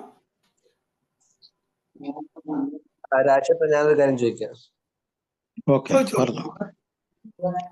പ്രിയമുള്ള അഭ്യാസത്തിലാണ് ദൈവകൃപയാലും ആൽക്കഹോളിക്സ് അനോണിമസ് എന്ന അത്ഭുതകരമായ കൂട്ടായ്മയോട് ചേർന്ന് സഞ്ചരിക്കുന്നുണ്ട്. മദ്യവെച്ചിട്ടില്ല. പേര് രഞ്ജു, കോട്ടയം.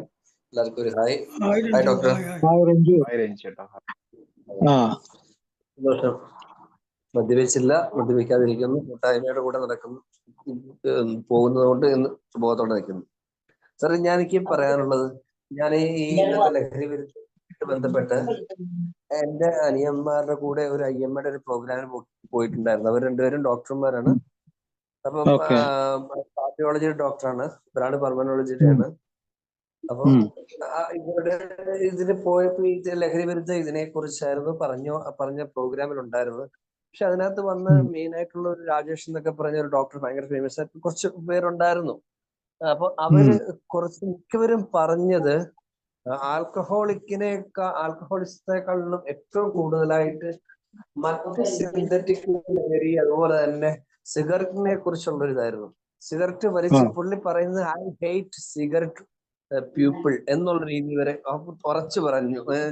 അത്രയ്ക്ക് വല്ലപ്പോഴും മദ്യപിച്ചാലും കുഴപ്പമില്ല, സിഗരറ്റ് വലിക്കുന്നവരെ അത്ര ഇതിലാണ് ആ ഡോക്ടർ ഭയങ്കര നിശ്ചിതമായിട്ട് അവർക്കുണ്ടാകാൻ പോകുന്ന രോഗങ്ങളെ കുറിച്ച് കുറെ കാര്യങ്ങൾ പറഞ്ഞു. ഇവർക്ക് ഇപ്പൊ ഉണ്ടായി. അല്ല, ഇതിപ്പോ ഡോക്ടർ അങ്ങനെ പറയുന്നത് ശരിയാണെന്ന് എനിക്ക് തോന്നുന്നില്ല. കാരണം വെച്ചാല് ഇപ്പോ ഇതിപ്പോ ഏത് അഡിക്ഷൻ ആണെങ്കിലും ആ അഡിക്ഷനിൽ നിന്ന് വിട്ടു നിൽക്കുമ്പോഴത്തേക്കും അതിൻ്റെതായിട്ടുള്ള പ്രസക്തി ഉണ്ട്. ഇപ്പൊ ഉദാഹരണത്തിന് ഇപ്പൊ മദ്യം കഴിക്കുക എന്നൊരു ഡോക്ടർക്ക് ഉപദേശിക്കുന്നത് ശരിയല്ല. കാരണം വെച്ചാൽ എന്താണെന്നറിയോ, ചില ആൾക്കാർ ഇത്ര യൂണിറ്റ് മദ്യം കഴിച്ചോ എന്നൊക്കെ പറയുന്നുണ്ട്. അതും വളരെ അപകടമാണ്. മദ്യത്തെക്കുറിച്ചും ഈ അഡിക്ഷനെ കുറിച്ചും ഒക്കെ പഠിച്ച ഒരു ഡോക്ടർക്ക് അങ്ങനെ പറയാൻ പറ്റില്ല. കാരണം വെച്ചാൽ പറയാം, ഒരാൾ മദ്യത്തിലേക്ക് പോകുന്ന ഒന്ന് പ്രൈമറി ആൽക്കഹോളിസം എന്ന് പറയും. പ്രൈമറി ആൽക്കഹോളിസം എന്ന് പറഞ്ഞാൽ മദ്യം ഈ സോഷ്യൽ ഡ്രിങ്കേഴ്സ് ഉപയോഗിക്കുന്ന പോലെ കുറച്ച് മദ്യം കഴിച്ചാൽ, അല്ല ഇത്ര യൂണിറ്റ് മദ്യം കഴിച്ചാൽ എനിക്കൊരു പ്രശ്നമില്ല എന്ന് വിചാരിച്ച് മദ്യം കഴിക്കുന്ന ഒരാൾക്ക് മൾട്ടിപ്പിൾ ആയിട്ടുള്ള കാര്യങ്ങളാണ് അതിനെ നിയന്ത്രിക്കുന്നത്. ആ കാര്യം അറിയാത്ത ഒരാൾ ഇങ്ങനെയൊക്കെ പറയും. ഒന്ന്, അത് ജനിതകമാണത്, ജനറ്റിക്. അത് ഒരു തർക്കവും ഇല്ല. ജനറ്റിക് ആയിട്ട് 50% ഈ ജനറ്റിക് ആണ് ഒരാൾ മദ്യത്തിലേക്കോ മറ്റു ലഹരിയിലേക്കോ അഡിക്ഷനിലേക്ക് പോകുന്നത്. പക്ഷെ അയാള് ഈ ലഹരി സാധനം ഉപയോഗിച്ചാൽ മാത്രമേ ആ ജനിതകം പ്രവർത്തിക്കുകയുള്ളൂ. ഉപയോഗിച്ചില്ലെങ്കിൽ അത് ജനിതകം പ്രവർത്തിക്കില്ല.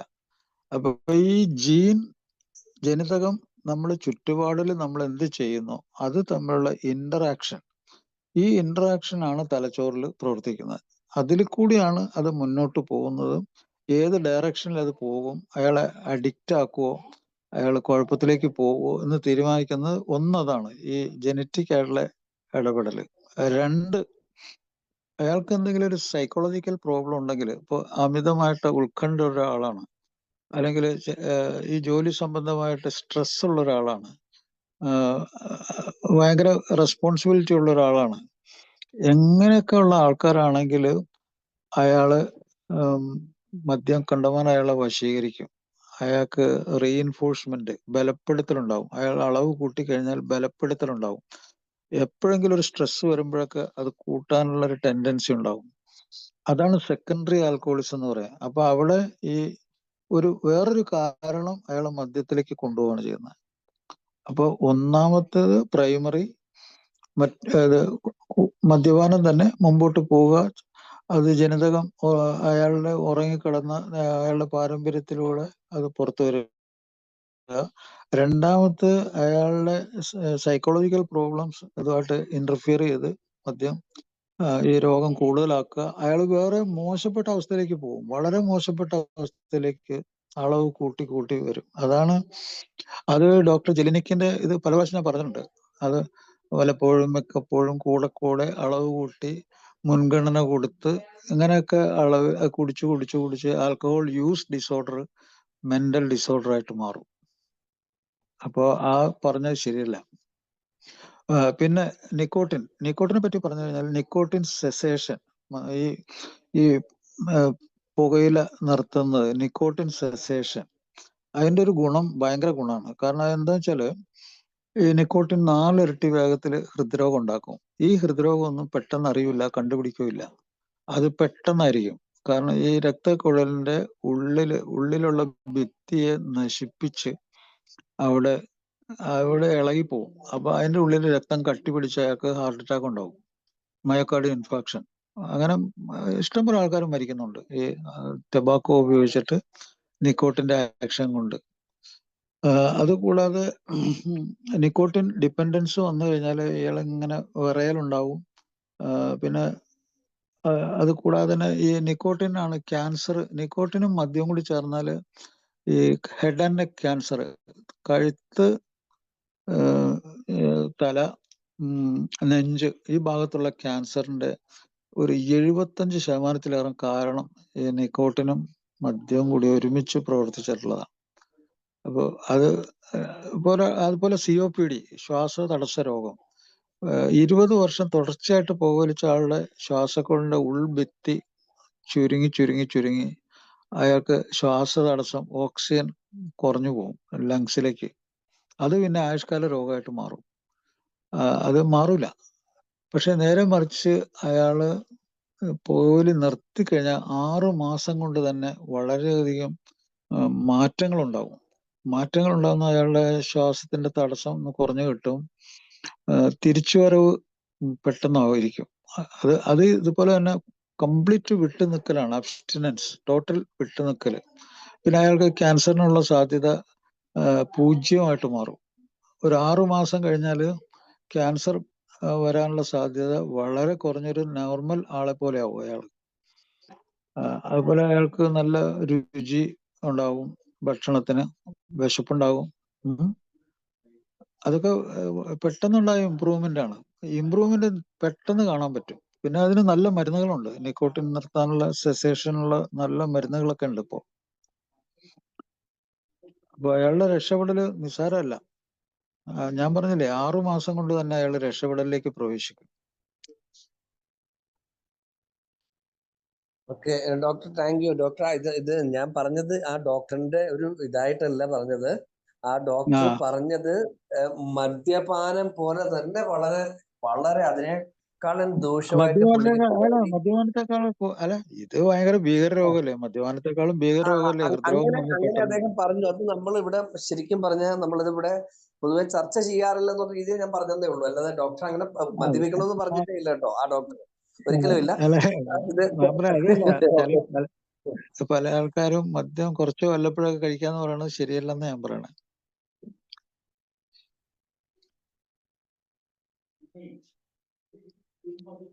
Thank you doctor, thank you.